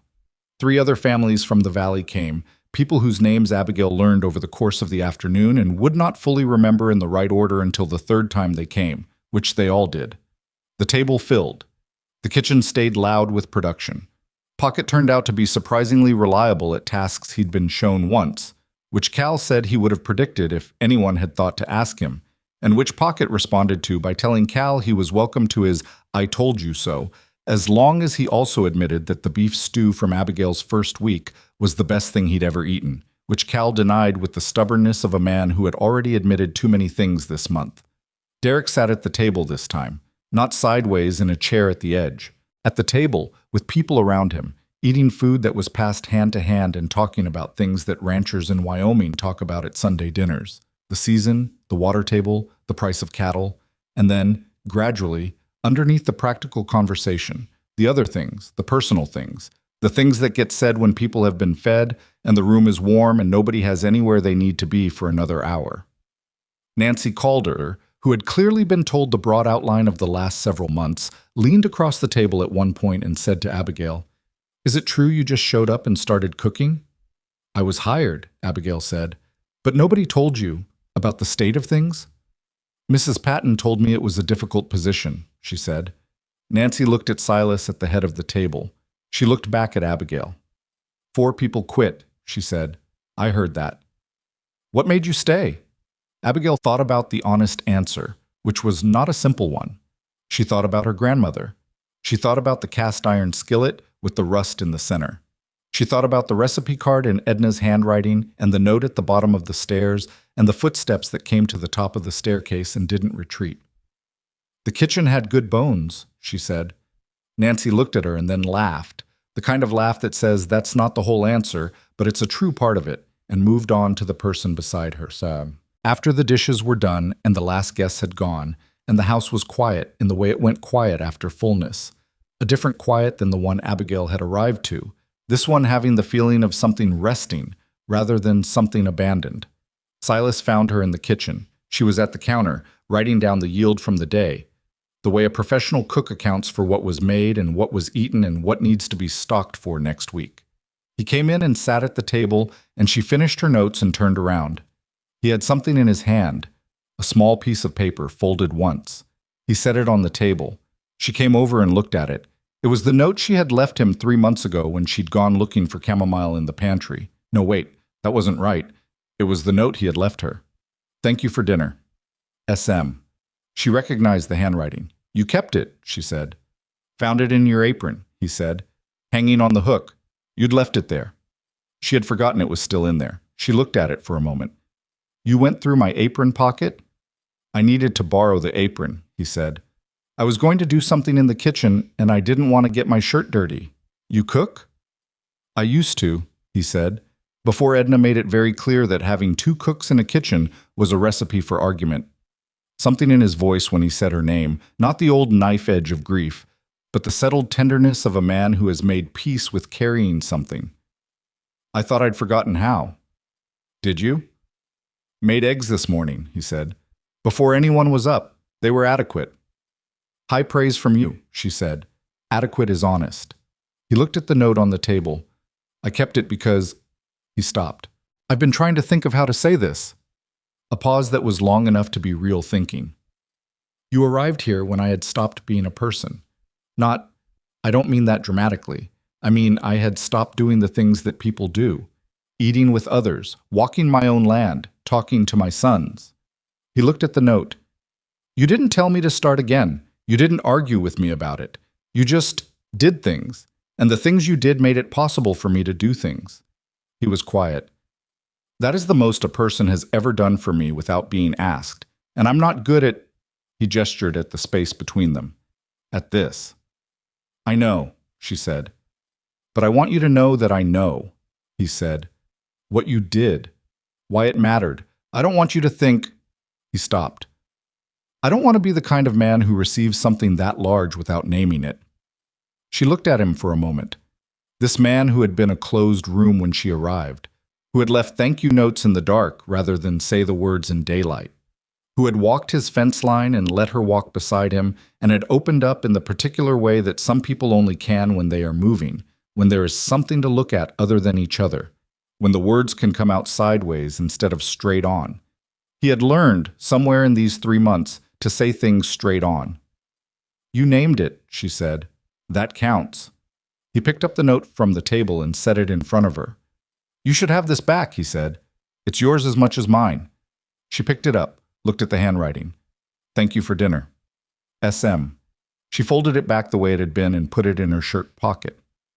Same time next Sunday? She said. Same time next Sunday, he said. And the one after that. He got up from the table. We're going to need more chairs. I'll find them, she said. He nodded once and went upstairs. She listened to his steps on the staircase, steady, even, no longer the careful tread of a man rationing himself. And she stood in the kitchen of Red Hollow Ranch with the lights on and the smell of the evening still in the air, and she thought about what her grandmother had said once, in her kitchen in Missouri, to a 7-year-old Abigail who had asked why they had to make so much food when it was just the two of them. You don't make food for the people who are already at the table, her grandmother had said. You make enough for the ones who might still show up. She had not understood that then. She understood it now. She understood it the way you understand things that take a lifetime to arrive at. Not in a flash, not as revelation, but as a slow accumulation of evidence until the weight of it finally tips the scale and you see that you have been walking toward this understanding for longer than you knew. She turned off the kitchen light. She stood in the dark for a moment with her hand still on the switch. At the bottom of the stairs there was, out of pure habit, 3 months of habit now, deep enough to have become simply who she was in this house. A cup of chamomile tea, still steaming. She had made it without thinking. The way you do things that have become part of the rhythm of a place, part of what the place expects from you and what you expect from it. She left it there. In the morning, it would be empty. She knew that. And the knowing of it was its own form of contentment, not large or loud, not the kind that announces itself, but the kind that is simply present, like good stock simmering on a low flame, doing its work without fuss, building the thing that everything else depends on. She went to bed. The house settled around her the way houses do in the last hours of night. The particular sound of walls cooling, of floors remembering the weight of the day, of a structure that has held people through hard things and is holding them still. Outside, Wyoming went on being itself, enormous and dark and indifferent in the way of landscape, and inside, one window at a time, the lights went out. Red Hollow Ranch was not what it had been. It was not Edna's ranch in its fullest years, overflowing with the particular grace of a woman who knew exactly what she was building. It was not the hollow place Abigail had driven into 6 months ago with $43 and a box of knives. It was not any single thing she could point to and name neatly. It was a ranch in the process of being itself again, imperfect in new ways rather than old ones, full of people who were still figuring out how to be with each other, who argued sometimes and went quiet sometimes and showed up every Sunday because that was what they did now, because someone had started it and it had become the kind of thing that continues. That was enough. That was in fact more than enough. It was everything that mattered, which is usually not the same list we start with, and usually arrives not in a single decisive moment, but in the quiet accumulation of ordinary things done with genuine care. A cup of tea at the bottom of the stairs, a recipe found in a cookbook, a table that keeps needing more chairs. That was the whole of it.